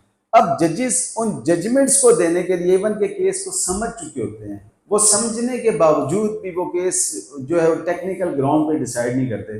वो उस पर एविडेंस कॉल कर लेते हैं कि चलें यही ग्राउंड एविडेंस में हम डिसाइड करवा लेंगे। तो ऐसे में अगर कोई जज इस वजह से करता है तो आपके पास रिवीजन का ग्राउंड मौजूद है, आप सिविल रिवीजन लगाएं और सिविल रिवीजन लगा के इस मैटर को वहाँ से डिसाइड करवा लें, या एक एप्लीकेशन दे दें जी कि पहले लीगल जो इश्यूज हैं उनको डिसाइड किया जाए और उसके बाद बाकी इश्यूज को की हद तक किया जाए। अब ये जब मैटर आता है, जब ट्रायल में ये स्टेज क्रॉस कर ली जाती है तो फिर स्टेज आती है एविडेंस की। एविडेंस जो है हमारे बहुत ही इम्पोर्टेंट रोल प्ले करता है, बहुत ज़्यादा इम्पोर्टेंट रोल। इस पे बहुत मेहनत की ज़रूरत है। मैं समझता हूँ कि हम इस पे बहुत मेहनत करते हैं, हम मज़ीद मेहनत कर रहे हैं, मज़ीद सीख रहे हैं। क्रॉस एग्जामिनेशन देखें, जो प्लेंट है रिटन स्टेटमेंट है वो यहाँ पे जो स्टेनोस हैं वो भी ड्राफ्ट करके दे देते हैं। कितने केसेस में मैं अब अपनी बात को कनेक्ट करना चाहूँगा उस जो मैंने अपनी तमहीद में एक बात की थी उसमें, कि कितने केसेस में ऐसे केसेस हमारे पास जब written statement framing of issues के बाद आते हैं, किसी भी स्टेज पे जब हमारे पास केस आ जाए, देखें जब वो लीगली मेंटेनेबल नहीं है, बार्ड बाय लॉ है, कॉज ऑफ एक्शन हासिल नहीं है, तो वो किसी स्टेज पे भी आप 711 दे सकते हैं। अब 711 के लिए कॉन्सेप्ट क्या है रिजेक्शन ऑफ प्लेंट के लिए, कि एक दफ़ा दे के कहते हैं पहले हमने दी थी खारिज हो गई। याद रखें, जब भी कोई नया आपको कोई भी कॉज ऑफ एक्शन 711 के हवाले से हासिल होगा या लेटर ऑन किसी स्टेज पे वो रिजेक्शन ऑफ प्लेंट का कोई भी ग्राउंड, 3-4 ग्राउंड्स में से कोई ग्राउंड बनता है, तो आप किसी स्टेज पे भी 7-11 दोबारा मूव कर सकते हैं। दोबारा 7-11 मूव करना किसी लॉ में बार्ड नहीं है। लेकिन अगर सेम ग्राउंड, सिमिलर ग्राउंड्स में वो डिसाइड होगी, सपोज एक ग्राउंड था, एक ग्राउंड ऐसा आपके पास आ गया कि पहले वो ग्राउंड आपने एजिटेट किया और उस वक्त प्रॉपरली वो प्रेस नहीं हो पाया, लेटर ऑन उसमें कोई ऐसी बात आ गई जिस बात से वो आपको पता चल गया जी कि ये कॉज ऑफ एक्शन इनका खत्म हो चुका है, या ये सूट इस वजह से मेंटेनेबल नहीं रहा, जैसे कि कोई लॉ में डेवलपमेंट आ जाती है, वो लॉ में डेवलपमेंट आते ही आपके पास वो ग्राउंड आ जाता है कि ये इसका प्रोस्पेक्टिव या रेट्रोस्पेक्टिव इफेक्ट को जब देखते हैं वो मेंटेनेबल नहीं रहता, तो आप दोबारा 7-11 दे सकते हैं। एक अहम बात यह है कि 7-11 के लिए एप्लीकेशन देने की जरूरत नहीं है। Rejection of plaint suo motu इख्तियार है। कोई भी कोर्ट जब ये समझे कि ये मेंटेनेबल नहीं, तो आप कोर्ट को कह सकते हैं कि इसके लिए एप्लीकेशन की जरूरत नहीं, आप सुओ मोटो भी इसको डिसाइड कर सकते हैं। तो रिजेक्शन ऑफ प्लेंट के राइट को सुओ मोटो भी डिसाइड किया जा सकता है। अब होता यह है कि हमारा प्रीलिमिनरी सपोज आ गया, इशू फ्रेम हो गया, उस पर हमने आना है। तो उस पर याद रखें, जब प्रीलिमिनरी इश्यूज पहले जो लीगल इश्यूज होते हैं फ्रेम हो गए, उस पर हम आते हैं। तो हमें क्रॉस एग्जामिनेशन के लिए जब हम प्लेंटिव साइड पे हैं तो इन चीफ प्रॉपरली तैयार करके लेके जाएं। इन चीफ प्रॉपरली तैयार नहीं होगा, हम अपने क्लाइंट को नहीं तैयार कर पाएंगे, तो हम केस, अच्छा केस बना हुआ लूज कर देंगे। क्लाइंट को ये टेक्निकलिटीज का नहीं पता, उस पर मेहनत, एक वकील की सबसे ज्यादा मेहनत जो होती है वो क्रॉस एग्जामिनेशन में। किसी मेरे से अगर पूछें तो मैं तो ये कहूँगा कि जो वकालत में डिफरेंस डालती है वो सिर्फ वकील की पहचान उसकी क्रॉस एग्जामिनेशन होती है। बाकी ड्राफ्टिंग उसकी ब्यूटी को, उसके कद काठ को वकील के बढ़ाती है। जैसे कि एक पुअर दावा लिखा हुआ है, रिटन स्टेटमेंट आ गया, एक अच्छा दावा लिखा हुआ है, पुअर रिटन स्टेटमेंट आ गया, आप दोनों साइड से हैं, तो आप क्रॉस एग्जामिनेशन के अगर मास्टर हैं तो आप क्रॉस एग्जामिनेशन में ये वो उस दावे को टेक्निकली आप उड़ा सकते हैं।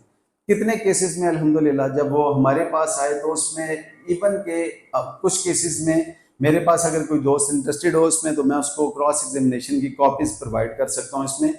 उसमें ये आया जी कि अवेसिव डिनाइल थे हमारी पार्टी की तरफ से। अवेसिव डिनाइल होने के बावजूद जब मैंने क्रॉस एग्जामिनेशन की, तो क्रॉस एग्जामिनेशन में मैंने वो सारे एडमिट करवा लिए उनसे फैक्ट। वो सारी जो अपना केस था मैंने क्रॉस एग्जामिनेशन में उनके मुंह से निकलवा लिया। वहां से जब क्रॉस एग्जामिनेशन में पढ़ा तो वो हमारी फेवर में आ गया। सिमिलरली हम प्लेंट में वो चीजें नहीं कर पाए थे, तो वो आप उस लेकुना को जो आप कोई ड्राफ्टिंग में रह गया वो आप क्रॉस एग्जामिनेशन में कवर कर सकते हैं। याद रखें, दो छोटा सा डिफरेंस, वो डिफरेंस ये कि कोई भी एविडेंस बियॉन्ड प्लीडिंग नहीं हो सकती, लेकिन ये बात इन चीफ पे लागू नहीं होती। ये जो बंदा ये बात क्रॉस एग्जामिनेशन पे लागू नहीं होती। इन चीफ में तो हम ये कह सकते हैं कि इन चीफ में आता है तो इन चीफ में जो बात कहेगा उसको इख्तियार है वो पूरा लिखाता रहे। जैसे वो लिखा लेगा तो आप ये कहेंगे ये दुरुस्त है कि ये बात, ये फैक्ट जो है आपने अपने दावे में बयान नहीं किया। अब यानी कुछ केसेस ऐसे होते हैं जब आप इन चीफ करते हैं तो उनमें एफिडेविट का राइट है, आपको एफिडेविट दे सकते हैं। सिविल केसेस में आपको इन चीफ जुबानी लिखवाना पड़ता है। इन चीफ लिखवाते वक्त आप जब ये सवाल उससे करते हैं कि ये दुरुस्त है कि ये बात आपने अपने दावे में नहीं की, ये दुरुस्त है कि ये बात, जब वो मान जाता है कि दावे में नहीं होती, अगर वो कहता है जी मैंने लिखी है, तो आप वो कन्फ्रंट कराते हैं कि इस मौके पे तकाबुल कराया गया, या कन्फ्रंट कराएगी तो ये मेंशन नहीं है इसमें, तो वो आगे सजेशन देगी कि ये डिसऑनेस्ट इम्प्रूवमेंट है। इस पे मेरा पूरी रिकॉर्डेड मेरा लेक्चर इस पे मौजूद है रावलपिंडी बार में, जो इसलिए मैं इस इन चीफ केस अगर कोई दोस्त इसमें इंटरेस्टेड हो तो वो यूट्यूब पे सुन सकता है, तो उसको ये चीज़ क्लियर हो जाएगी कि आपको वहाँ पे जो कन्फ्रंटेशन है वो कैसे करानी है। तो सिंपली ये करने से वो जो फैक्ट आपने बियॉन्ड प्लीडिंग उसने दिया होगा वो वहाँ से डिस्कार्ड हो जाएगा, उसको पढ़ा नहीं जाएगा। लेकिन अब ये बात आती है इन चीफ के लिए, लेकिन क्रॉस एग्जामिनेशन के लिए ये बात नहीं है।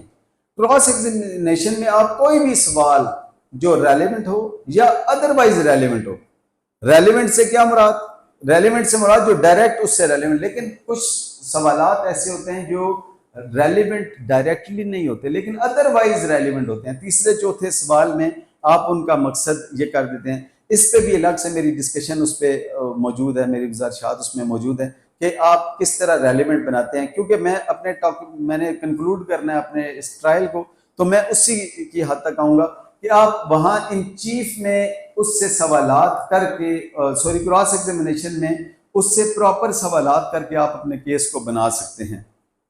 हमारे बहुत सारे केसेस में हमें इससे बहुत फ़ायदा हुआ कि क्रॉस एग्जामिनेशन में स्पेसिफिकली वो क्वेश्चंस करके हम लोगों ने वहाँ से अपना फ़ायदा ले लिया। मैं इसको थोड़ा सा 1-2 मिनट आपके इसमें लूँगा कि हम करते क्या हैं कि हम अपने केस को उससे कनेक्ट करने के लिए क्रॉस एग्जामिनेशन में अपने एविडेंस पे बहुत, अपने विटनेसेस पे बहुत मेहनत करते हैं, फिर क्रॉस एग्जामिनेशन पे बहुत मेहनत करते हैं। क्रॉस एग्जामिनेशन के हवाले से मेरा अपना पैटर्न जो है, मैं टॉपिक वाइज सवालात करता हूँ। हर वकील का अपनी एक तरीकाकार होता है काम का। मैं टॉपिक वाइज इस तरह करता हूं कि इशू वाइज कह दें टॉपिक की जगह, इशू वाइज इस तरह करता हूं कि मैं पहले एक प्रपोजिशन को लेता हूं, उस पे सवालात करता हूं, उस पे सवालात करने के बाद उस पे सजेशन भी उसी वक्त देता हूं और सजेशन दे के उसको कंक्लूड कर देता हूं। इसका फायदा क्या होता है, याद रखें जब भी कोई जज जजमेंट लिखाता है, वो हो सकता है आपकी प्लेंट ना पढ़े, लेकिन वो इन चीफ और क्रॉस एग्जामिनेशन को पढ़े बगैर वो जजमेंट लिखवा नहीं सकता। अब होता क्या, सपोज उसने नहीं भी पढ़ी तो आपका मुखालिफ वकील या आप जाके उसको जजमेंट का रेलेवेंट पोर्शन जरूर पढ़ाएंगे। जब वो पढ़ते हैं तो जजमेंट लिखवाते हुए सिंपली उसको वो रिप्रोड्यूस कर देते हैं। तो होता ये कि आपने एक सवाल यहाँ से किया एक इशू से, एक सवाल किसी और इशू से किया। मकसद क्या होता है, वो क्लास से पूछें तो वो कहते हैं हम कंफ्यूज करना चाहते हैं। यकीन करें कि अब वो प्रैक्टिस नहीं रही। यहाँ पे जितनी लेंथी क्रॉस एग्जामिनेशन करते जाएंगे वो आपकी अगेंस्ट होती जाएगी। आप सपोज वैसे ही, अब हमारी एक रूटीन है, मैंने देखा है कि 90% वकला जब सवालात करते हैं तो वो अपना पहला सवाल वो आके स्टार्ट करते हैं, अच्छा जी आपकी उम्र कितनी है, आपकी तालीम कितनी है, आपने कहाँ से पढ़ा है। देखें ये रेलिवेंट हो सकते हैं लेकिन हर केस में ये रेलिवेंट नहीं होते। तो हमारी क्रॉस एग्जामिनेशंस को आप अगर देखेंगे तो हम अपनी cross examination to the point करते हैं, रेलिवेंट करते हैं। अभी मेरी रिपोर्टेड जजमेंट है, जो लाहौर हाई कोर्ट में एक रिपोर्टेड जजमेंट है। यकीन करें मैं अल्लाह का इतना करम है कि मुझे वो जज साहब जो जस्टिस साहब थे उन्होंने 3 दफ़ा वो जजमेंट मुझसे पढ़वाई। 3 दफ़ा उन्होंने कहा जी ये दोबारा पढ़ें। टोटल 5 या 6 सवालात थे वो, यानी इतने से एक पेज पे वो पूरी जरा नहीं थी, एक पेज पे वो बड़ा बड़ा लिखा था लेकिन पूरी जरा नहीं थी। तो जब जज साहब को कहा कि सर क्रॉस एग्जामिनेशन पढ़े तो वो उसको स्किप करके आगे चले गए। एक देखा, वो कहते हैं क्रॉस कहाँ पे है, मैंने कहा सर पेज फलां पे। वो उन्होंने देखा तो वो उन्होंने कहा कि जेंटलमैन ये क्रॉस है, तो मैंने कहा सर यही क्रॉस है। उन्होंने कहा 1 मिनट ठहर जाओ, मुझे रोक के उन्होंने वो यानी 7-8 लाइनें थी टोटल, को 7-8 लाइनें खुद पढ़ ली। जैसे ही वो पढ़ते गए तो मुझे कहते हैं कि किसने किया जरा, तो मैंने बताया सर मैंने किया जरा। कहते हैं दोबारा पढ़ो। यकीन करें 3 दफ़ा पढ़ाई और पढ़ा के ओपन कोर्ट में उन्होंने अप्रिशिएट किया। कहते हैं जी कि मुझे इतनी प्रैक्टिस में आज पहली बार कोई क्रॉस एग्जामिनेशन पढ़ने का मज़ा आया। और उन्होंने मुझे फिर वो डावर का इशू था, उन्होंने वो डावर कहते हैं मैं अपनी इतनी प्रैक्टिस में पहली दफ़ा कोई डावर का क्लेम जो है किसी खातून का डिसमिस करूँगा, और उन्होंने वो डिसमिस किया। वो रिपोर्टेड जजमेंट है, मैं जब आप वीडियोस ये देखेंगे तो उसमें मैं उसमें अपनी साइटेशन वो मैं नीचे कोड कर दूंगा, वो देखेंगे तो मेरी उसको उन सवालात को, उनमें से 3 सवालात को जज साहब ने अपनी जजमेंट में रिप्रोड्यूस किया। अब जज साहब ने ओपन कोर्ट में अप्रिशिएट किया कि हम पेजेस पढ़ पढ़ के थक जाते हैं यहाँ पे, और वो 10 सफ़े की जरा में हमें मिलता कुछ भी नहीं। तो कहते हैं आप देखें होता तो डिसाइडेड मैटर तो चंद ही होते हैं, उन्हीं की वजह से उसका डिसीजन होता है। तो क्यों ना हम वो डायरेक्ट क्वेश्चन अगर हम समझते हैं कि हम कर लें तो उससे हमें फ़ायदा हो जाता है। तो मैं अपनी क्रॉस एग्जामिनेशन जो करता हूँ वो टू दी पॉइंट करता हूँ, रेलिवेंट करता हूँ, टॉपिक वाइज करता हूँ। मेरी उसमें ये होता है कि मैं साथ ही सजेशन दे देता हूँ। अक्सर लोगों का ये तरीका होता है कि वो सजेशन आखिर में देते हैं। देखिए आखिर में सजेशन का मकसद क्या है? सजेशन का मकसद सिंपली ये होता है कि आप ये सवाल क्यों पूछ रहे हैं या आपका अपना केस क्या है। तो वो अगर एक सवाल आपने शुरू में पेज 1 पे किया, सजेशन आपने पेज 3 पे दी, तो जज को क्या जरूरत है कि पहले वो आपका पढ़ेगा फिर वो जाके आखिर में सजेशन पढ़ेगा। आप याद रखें, आपकी जब तक आप सजेशन नहीं दे पाते उस वक्त तक आप अपना मकसद ही नहीं समझा पाते। अब वो पॉजिटिव और नेगेटिव सजेशंस दोनों सूरतों में हो सकती हैं, पॉजिटिव सजेशन क्या है, नेगेटिव क्या है, लेकिन ये एविडेंस का हमारे हिस्सा है। इसमें जजमेंट मैं क्या करता हूं कि मैं अब जब प्लेंटिफ पे क्रॉस एग्जामिनेशन करता हूं और उसमें मैं देखता हूं कि एडमिशन आ गए हैं, ऐसे एडमिशन्स आ गए हैं जिन एडमिशन्स ने मुझे मेरा केस क्लियर कर दिया है, तो मैं फौरन एप्लीकेशन दे देता हूं जजमेंट्स ऑन एडमिशन के टाइटल से कि अब एडमिशन आ गए हैं, तो अब सूट में फर्दर ऑनेस्ट टू प्रूफ की हद तक आ जाते हैं कि फर्दर ये प्रूव करने की ये ऑनेस्ट शिफ्ट ही नहीं हो सकता।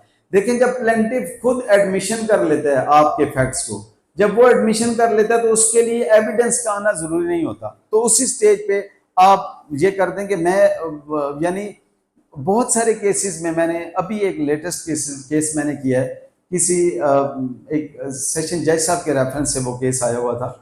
वो जब केस आया तो मेरा व्यू ये था कि मैं इस केस में यानी देखें जो आपका है प्रीप्रॉडनेस ऑफ एविडेंस, सिविल में जो रूल है कि जिसकी शहादत बेहतर होगी, कदरे बेहतर होगी, उसके हक में फैसला दिया जाएगा। ठीक है, क्रिमिनल में बियॉन्ड शेडो ऑफ डाउट का प्रिंसिपल है और यहाँ पे ही आता है। तो आप शहादत अगर वो ऑनेस्ट प्रूफ नहीं कर पाता तो फिर आपको क्या जरूरत है अपने विटनेसेस पेश करने की।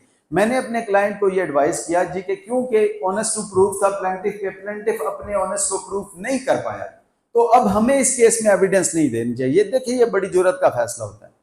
अब मैंने ये क्यों कहा, तो मैंने उन्हें कहा, वो उसमें वो एग्री नहीं किए, उनके पीछे जाहिर है वो एक डिस्ट्रिक्ट सेशन जज साहब थे, उनका अपना व्यू था। तो उन्होंने कहा जी कि मैं हैरान हूं, मुझे कॉल की, कहते हैं ये आप क्या कर रहे हैं, आप क्यों नहीं एविडेंस इसमें करवा रहे इस केस में।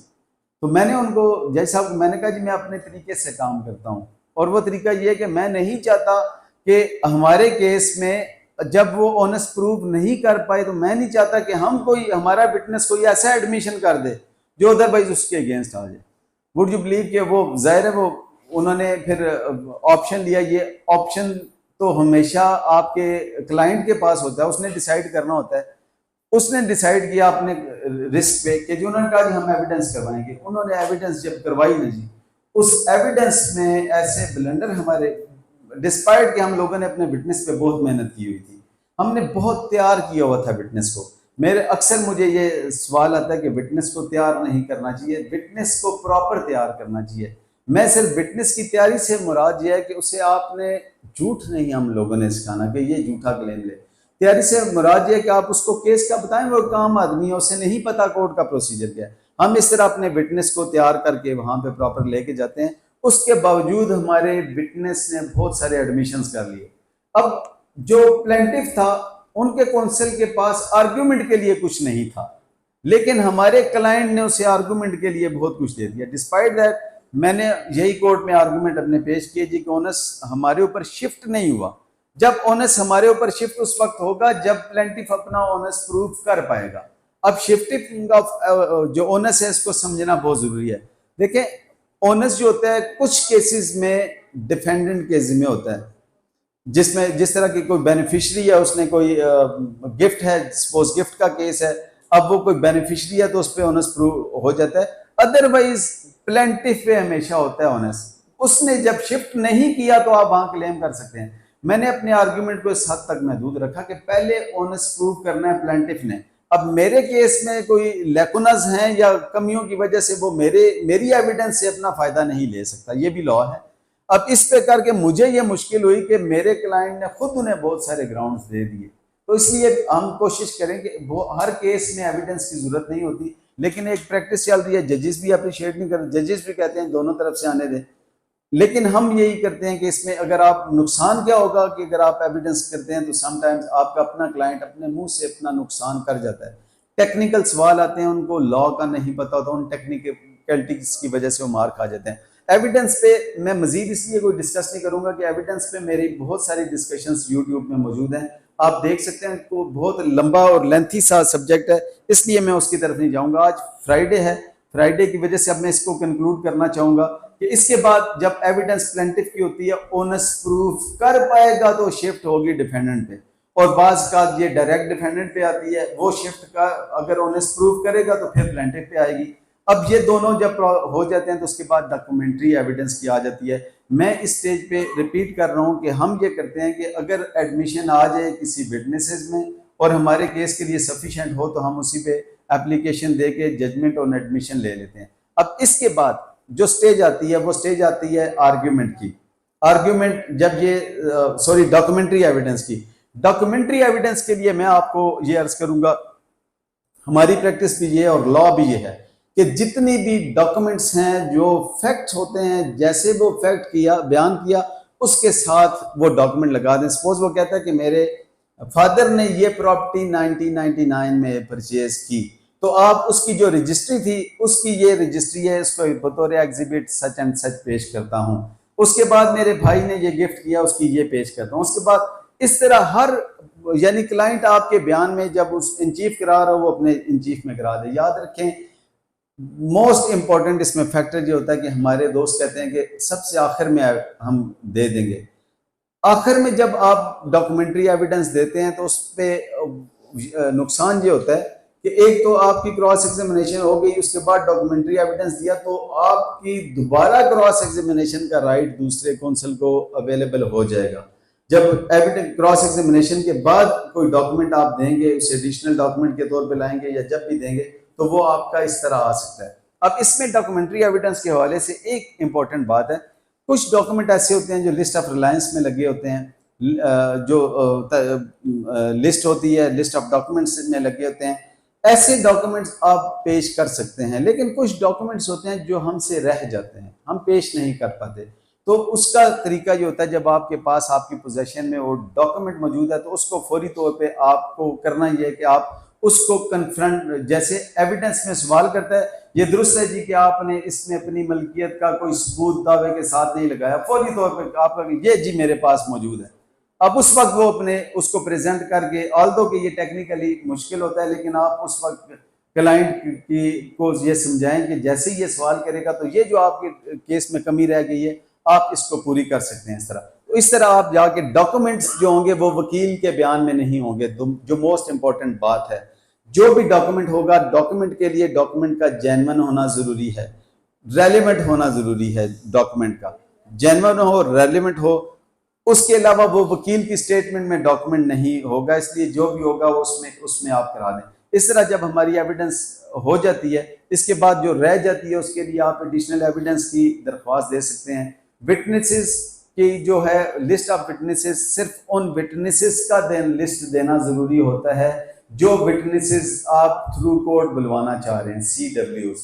याद रखें जो लिस्ट ऑफ विटनेसेस सिर्फ उन लिस्ट विटनेसेस की देनी है जो CWs के तौर पे। ये मिसकंसेप्शन है कि आप जितने जो विटनेस है उसको लगाएं, बाकी जो विटनेस आपका कोर्ट में आपके साथ मौजूद है पार्टी बाउंड है उसको रिकॉर्ड करने की, वो कोर्ट बाउंड है कि उस विटनेस को वो रिकॉर्ड करेगा, उसको वो लेके आएगा। तो इसलिए लिस्ट ऑफ विटनेसेस के मुतालिक बस ये याद रखें कि वो ऐसे विटनेसेस की लिस्ट देना जरूरी है जिन विटनेसेस का आप जो आप थ्रू कोर्ट आपके बियॉन्ड कंट्रोल है, वो थ्रू कोर्ट बुलवाना चाह रहे हैं, उनकी लिस्ट वो 7 डेज के अंदर देना जरूरी होती है, वो आप दे सकते हैं। अदरवाइज आपके पास एडिशनल एविडेंस का मौजूद है कि आप किसी एडिशनल विटनेस को बुलाना चाहते हैं, उसके लिए आप एक एप्लीकेशन दे सकते हैं। कोई डॉक्यूमेंट आपका रह जाता है तो एडिशनल डॉक्यूमेंट के तौर पे जमा करवा सकते हैं। उसके बाद आपके ये जब एविडेंस कंक्लूड होती है तो उसके बाद कुछ केसेस में वो रिकन्सिलिएशन होती है, जहाँ पे वो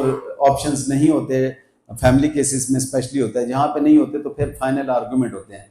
फाइनल आर्गूमेंट के बाद जजमेंट आ जाती है। फाइनल आर्गूमेंट का राइट है कि आपको सुने, कि किसी को बगैर सुने कंडम नहीं किया जा सकता। उसके बाद आखिरी जो होता है वो जजमेंट का होता है। अब लेटेस्ट डेवलपमेंट इसमें यह है कि 90 डेज के अंदर अंदर जज ने जजमेंट देनी होती है। पहले ये था कि वो जजमेंट चलती रहती थी, अभी last week honourable supreme court ने हेल्ड किया है कि जो जजमेंट है वो 90 डेज के अंदर आएगी, और जजमेंट के साथ फिर वो सिविल केसेस में उसकी डिग्री शीट बन जाती है। ये याद रखें कि आपकी अपील जो होती है, जितनी डिग्री शीट बनेगी उतनी अपील्स सेपरेट अपील्स करनी पड़ेंगी। सपोज कंसोलिडेटेड जजमेंट है, ये बहुत इंपॉर्टेंट फैक्टर है। आपका जब केस डिसाइड होता है, केस डिसाइड होने के बाद अपील को इसलिए ट्रायल के साथ कनेक्ट करना ज़रूरी है कि appeal is the continuity of trial. जो बात, हाँ एक और बात याद आ गई, आपने इस दौरान एक एप्लीकेशन मूव कर दी, वो एप्लीकेशन कोर्ट ने डिसाइड नहीं की और जजमेंट अनाउंस कर दी, तो आपका केस रिमांड होके आ जाएगा। ये लेटेस्ट डेवलपमेंट है। आप एप्लीकेशन में, आप सपोज अपील में आपके पास केस आता है, तो आप देखते हैं कि कोई एक एप्लीकेशन दी थी और वो एप्लीकेशन डिसाइड नहीं की गई जजमेंट से पहले, तो आप अब हाई कोर्ट में सबसे पहले या अपीलेंट कोर्ट में एप्लीकेशन आप ये देंगे कि पहले लॉ ये है कि पहले मेरी एप्लीकेशन मिसलेनियस एप्लीकेशन डिसाइड होगी, वो एप्लीकेशन जब डिसाइड हो जाएगी तो उसके डिसाइड होने के बाद जजमेंट होगी। उसमें ये होता है कि 10-10 साल के बाद जब ये अपील्स फिक्स होती हैं तो वहाँ पता चलता है, और 10 साल के बाद, अभी मेरे केस में मैं गया तो 2008 की अपील्स लगी थी जी, अभी 2026 में, लेकिन अब वो हमारे पास कोई ऑप्शन नहीं था। रावलपिंडी हाई कोर्ट बेंच में थे हम, कोई ऑप्शन नहीं था कि वहाँ पे जब एप्लीकेशन आ गई तो जज साहबान ने कहा जी ये एप्लीकेशन मौजूद है, तो हम दोनों वकला को कंसेंट देनी पड़ी और वो रिमांड हो के केस चला गया अपीलेंट कोर्ट को दोबारा, कि अपीलेंट कोर्ट पहले इस एप्लीकेशन को डिसाइड करेगी, फिर 30 डेज, पहले 10 डेज में एप्लीकेशन डिसाइड करेगी, फिर 30 डेज में करेगी। मैं आपसे जो जो बातें कर रहा हूँ इसमें रेफरेंस इसलिए कोर्ट नहीं कर रहा है, एक तो नोट नहीं किए जा सकते, वो रह जाते हैं। मैं जो बातें कर रहा हूँ, जब हम इसकी वीडियो रिलीज करेंगे इस लेक्चर की, तो हर एक ग्राउंड को, एक तो हम हर टॉपिक को अलग से उसकी वीडियो कर देंगे, उसके बाद जितनी इससे रेलिवेंट जजमेंट्स होंगी या लॉ होगा वो साथ टिकर में चलता रहेगा, ताकि आप में से कोई दोस्त उसको रेफरेंस के तौर पे कोट करना चाहिए या उससे फायदा लेना चाहिए तो वो ले सकते हैं। इसके बाद ये होगा, जब जजमेंट होगी तो जजमेंट वो सारे इशू वाइज डिसाइड करेगी कोर्ट। पहले जजमेंट का भी एक खास तरीका होता है जो स्पीकिंग जजमेंट होनी चाहिए, और उसमें पहले वो इंट्रोडक्शन देंगे कि बेसिकली ये केस क्या है, पार्टीज का क्लेम क्या है, इसमें कौन सी पार्टी ने क्या एविडेंस दिया है, उसके बाद दूसरी पार्टी ने क्या एविडेंस दिया, इसमें ऑनर्स किस, कौन से इशू का ऑनर्स किस पे था, उसने क्या एविडेंस दिया। ये हर एक इशू को याद रखें कि हर एक इशू के मुतालिक स्पीकिंग जजमेंट का आना जरूरी होता है। कोई भी एक ऐसा इशू है जिसमें स्पीकिंग जजमेंट नहीं आएगी, उस पर स्पीकिंग ऑर्डर नहीं होगा, तो वो भी रिमांड हो जाएगी, ट्रायल कोर्ट को रिमांड कर दिया जाएगा कि इस जजमेंट को रीराइट करें। अब इसके बाद ये आता है कि आपके पास जब अपील के लिए आता है तो उसमें जितनी डिग्री शीट बनती हैं उसके बाद अपील्स उतनी ही करनी पड़ती हैं। समटाइम्स होता ही है कि कंसोलिडेटेड जजमेंट होती हैं, कंसोलिडेटेड जजमेंट के लिए हम करते ये हैं कि हम फॉरेन अगेंस्ट कुछ जजमेंट में कुछ फेवर एक पार्टी को मिली होती है, कुछ दूसरी को के हक में डिग्री हुआ होता है केस, तो उसमें हम अलग अलग से हमें अपील्स करना होती हैं। अब उसमें होता है ये कि हम एक अपील कर देते हैं, एक अपील का नुकसान हमें समटाइम्स ये होता है कि दूसरे जो इश्यूज होते हैं उन पे हम प्रॉपरली वो नहीं कर पाते। इसमें जब अपील में जाते हैं तो अपील में सिंपली सिविल कोर्ट की अपील की लिमिटेशन जो है 30 डेज है, इसको ख्याल रखना चाहिए हमें। अब हम दूसरी साइड पे तो देखते हैं कि लिमिट विद इन लिमिटेशन है या नहीं। जुरिस्डिक्शन के हवाले से पिक्यूनरी जुरिस्डिक्शन होती है कि अपील जब केस डिसाइड हो जाता है, उसकी डिग्री बन जाती है, उसके बाद उसकी अगर वो गालबन if I am not wrong तो 50 लाख से ज़्यादा अमाउंट की जो अपील होती है वो डायरेक्ट हाई कोर्ट में होती है। उसकी बाकी जो अपील्स होती हैं वो नीचे, अक्सर हम ये करते हैं, हम बहुत बड़ी गलती कर जाते हैं कि वो जो ख़ास लिमिट है, अगर यहाँ हमारे आज़ाद कश्मीर में अगर ये मुख्तलिफ ना हो तो उसमें, सॉरी कितनी है यहाँ पर, 1 लाख जी, 1 लाख डिस्ट्रिक्ट जज की, और उससे नहीं अपील की हवाले से मैं करूँ जी जी जी, तो जी मैं अपील की बात करूँ कि सिविल कोर्ट से अगर डिसाइड हो जाता है तो उसकी अपील्स जो हैं वो उस हवाले से अगर मुख्तलिफ है यहाँ का तो मैं उसमें कुछ नहीं कह सकता। अदरवाइज ये हमारी गलती इसमें ये होता है, हम गलती ये करते हैं कि हम उसकी अपील कर देते हैं लोअर कोर्ट में, लोअर अपीलेंट कोर्ट में। नुकसान ये होता है कि वहां पे भी वो बगैर देखे नोटिस कर देते हैं, उसके बाद में 2-3 महीने के बाद ये पता चलता है, तो जब आप गलत फोरम पे चले जाते हैं तो आपका गलत फोरम पे जाना कंडोनेशन ऑफ डिले की कोई ग्राउंड नहीं होती। तो इसका बस खुसूसी तौर पे इसका ख्याल कर लिया जाए। मैंने आप सब के इस तरह मुझे इज्जत से सुनने का बहुत शुक्रिया। देखें बहुत लंबे टॉपिक है, हम स्टूडेंट ऑफ लॉ हैं तो मैंने कोशिश आज यही की कि बजाय इसके क्रिमिनल सिविल दोनों की तरफ जाएं तो कोई एक भी कंक्लूड ना कर पाऊँ। इस पे भी हर टॉपिक पे हमारी कोशिश ये है कि आपको अलग से वीडियो रिकॉर्डिंग मिल जाए। हमारी टीम की कोशिश ये है कि इंशाल्लाह आने वाले 2-3 सालों में, अभी भी बहुत सारा काम हमारा मौजूद है, लेकिन किसी भी वकील को कोई प्रपोजिशन होगी, इवन के रात को 2 बजे उसके जहन में कोई क्लाइंट आ जाता है, कॉल करता है ये मसला है सुबह, तो वो सिर्फ अपनी प्रपोजिशन को सोशल मीडिया पे लिखेगा। हम लोगों ने कोशिश की कि इस फेसबुक को आपका लॉ डायरी, आपके लॉ डाइजेस्ट बना दिया जाए। आपको अलग से रजिस्टर बनवाने की जरूरत नहीं पड़ेगी। आप सिंपली अपने फेसबुक पे, यूट्यूब पे प्रपोजिशन लिखेंगे, उसमें हम इंशाल्लाह हमारी प्रॉपर लेटेस्ट रिसर्च आपको मिल जाएगी और उसके अलावा आपको वीडियोस मिल जाएंगी। हमारी वीडियोस में फ़र्क ये है कि बाकी जो दोस्त वीडियो कंट्रीब्यूट कर रहे हैं इसमें, उनका रेफरेंस अक्सर नहीं होता, तो हम साथ रेफरेंस भी देते हैं। मेरी ख्वाहिश होती है कि एक हमारे छोटे बहन भाइयों को या हमारे सीनियर्स को जो मसरूफ़ होते हैं, उनको ये असिस्टेंस हमारी तरफ से मिल जाए, तो वो सिंपली उस प्रपोजिशन को लिखें। जैसे सपोज आपने लिखना है कि 324 पे आपको बेल चाहिए, आप सिंपली लिखेंगे 324 पीपीसी 394 पीपीसी आप लिखेंगे, तो आप जैसे ही वो लिखेंगे इंशाल्लाह और उसके साथ वो रेलिवेंट कीवर्ड लिखेंगे, आपको रिकॉर्डेड उसमें आर्ग्यूमेंट मिल जाएंगे। आपने सिर्फ अपने फैक्ट्स उस पर फिट करने और उसके बाद आर्ग्यू करके आ जाना है। ख्वाहिश ये है कि हम अपने हिस्से का दिया जला जाएं और थोड़ी सी जो कोशिश है हमारी ये हो जाए। अल्लाह से दुआ है कि अल्लाह ताला हमें इसमें खुलूस दे और किसी दिखलावे से बचाए और अल्लाह ताला हमारी इस काविश को कबूल करें। मैं आप सबका बहुत शुक्रिया अदा करता हूँ। आपने तकरीबन 1.5 घंटा मुझे सुना है और मुझे इज़्ज़त बख्शी है। मेरे लिए बड़ी इज़्ज़त की बात है और कश्मीर हमारा दिल है, आप सब हमारे दिल में रहते हैं। रावलपिंडी बार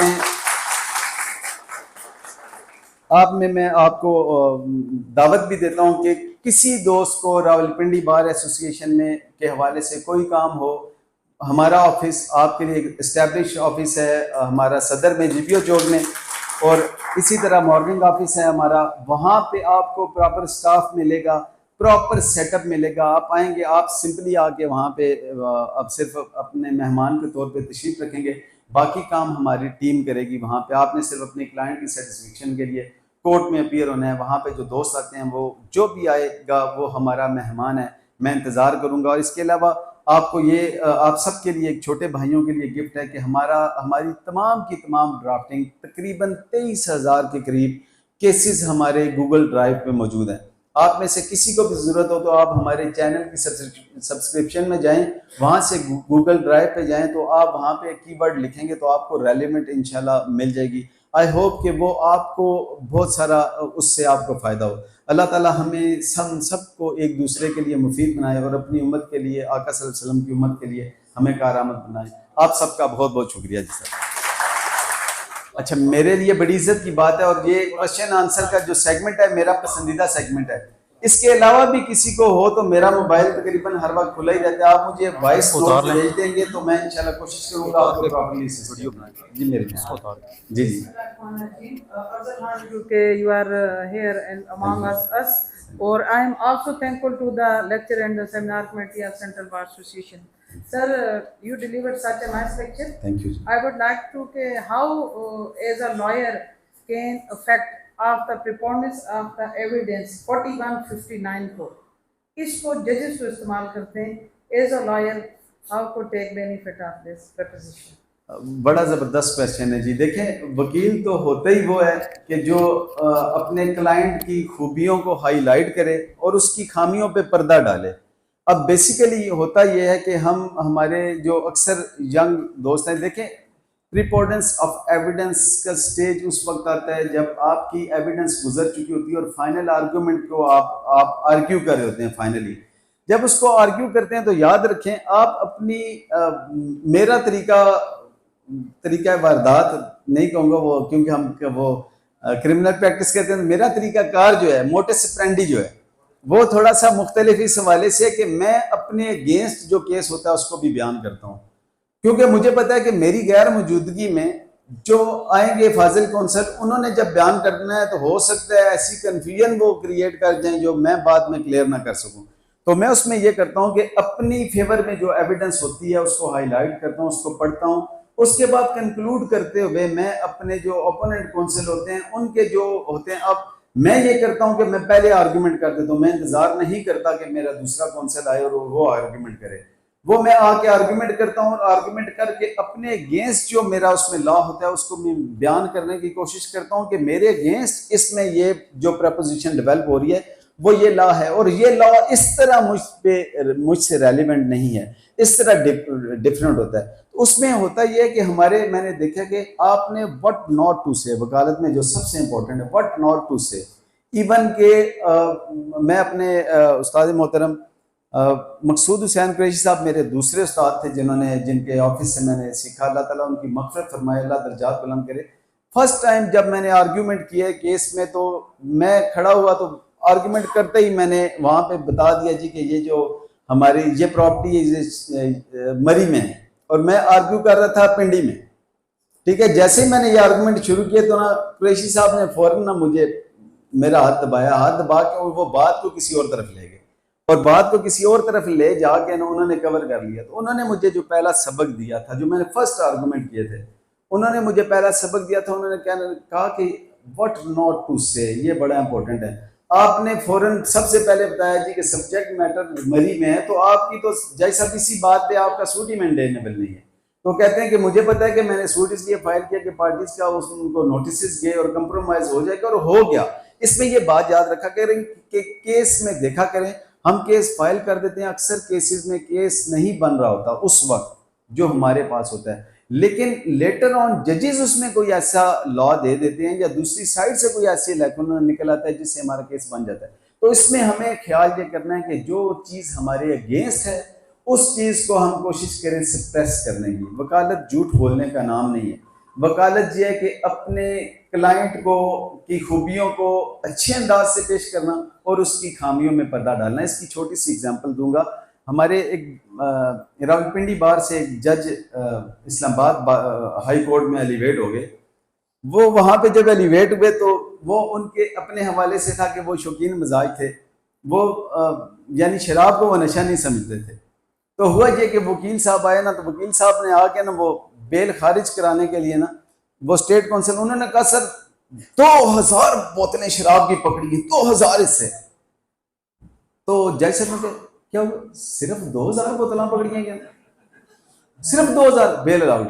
अब हुआ कि आप देखें कि यहाँ पे आपने उसने अपने केस को कितने जबरदस्त अंदाज से 2000 बोतलें सर 2000, तो उन्होंने कहा सिर्फ 2000। यानी हमने करना क्या है कि हम अक्सर मेरा एक है कि how to argue the case, उसमें मैंने बताया कि हम अपने बहुत अहम आर्ग्यूमेंट को सिर्फ प्रॉपर ना अदा करके ना हम उसको ज़ाया कर लेते हैं। अभी वो जो मेरा पिंडी बार में लेक्चर था, उस लेक्चर में मैंने उसके हवाले से शाहरुख खान साहब की एक एग्जांपल दी थी, और उसमें एग्जांपल दे के मैंने उसको एक्सप्लेन किया था कि सिर्फ उनका अंदाज़े बयान था, उस अंदाज़े बयान ने उसको बदला कि वो मैं रिपीट कर देता हूँ कि जनाब की उसमें कि उन्होंने देखिए एक छोटा सा रोल उन्हें शाहरुख खान साहब को मिला था वहाँ पे।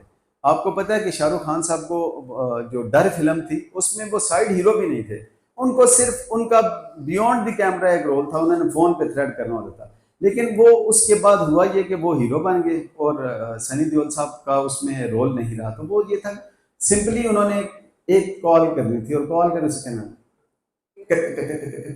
किरण, ठीक। अब इस बात ने सिर्फ ना उसको उनको कर दिया। तो ये होता है कि हम अपनी जो एविडेंस से फायदा ले चुके होते हैं उसको फकत अंदाजे बयां रंग बदल देता है।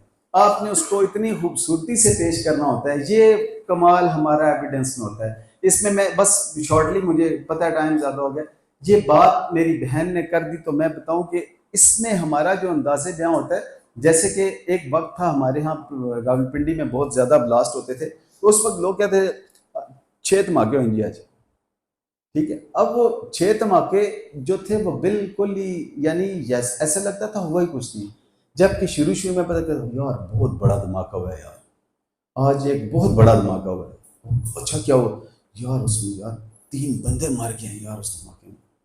अब क्या हुआ अंदाजे में, अब यार 200 बंदा मरे होते आर्मी हाउस जरा मिला, ऐसे 200 बंदा मरे।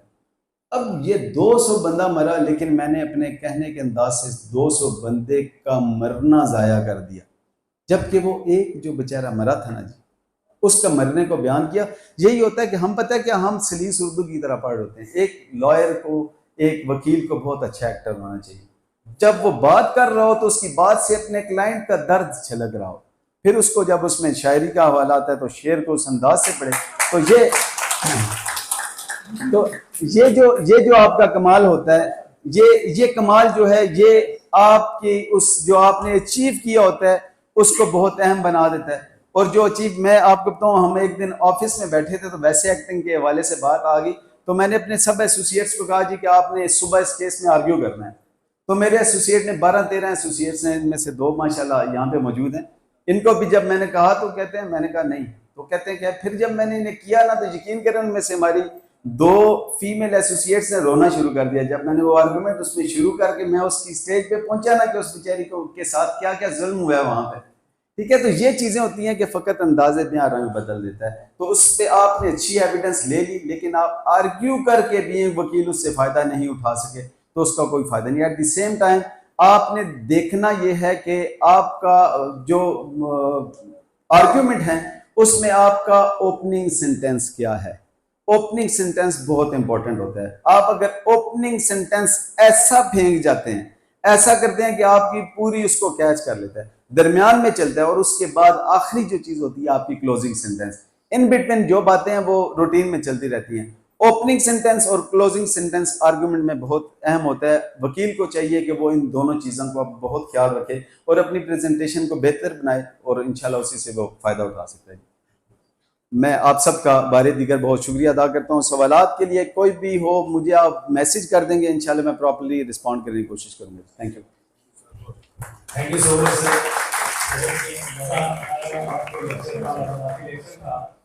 सवाल जवाब ये जो हम बैठे हुए हैं, शायरी कर रहे थे कि हमने सवाल करना है, वक्त कम है, तो इस वजह से हम आपको फिर भी माजर है, आपको यहाँ पे तकलीफ देंगे, यहाँ पर इनवाइट करेंगे कि आप इख्तितामी कलिमात के लिए सही कदम आ सकते हैं।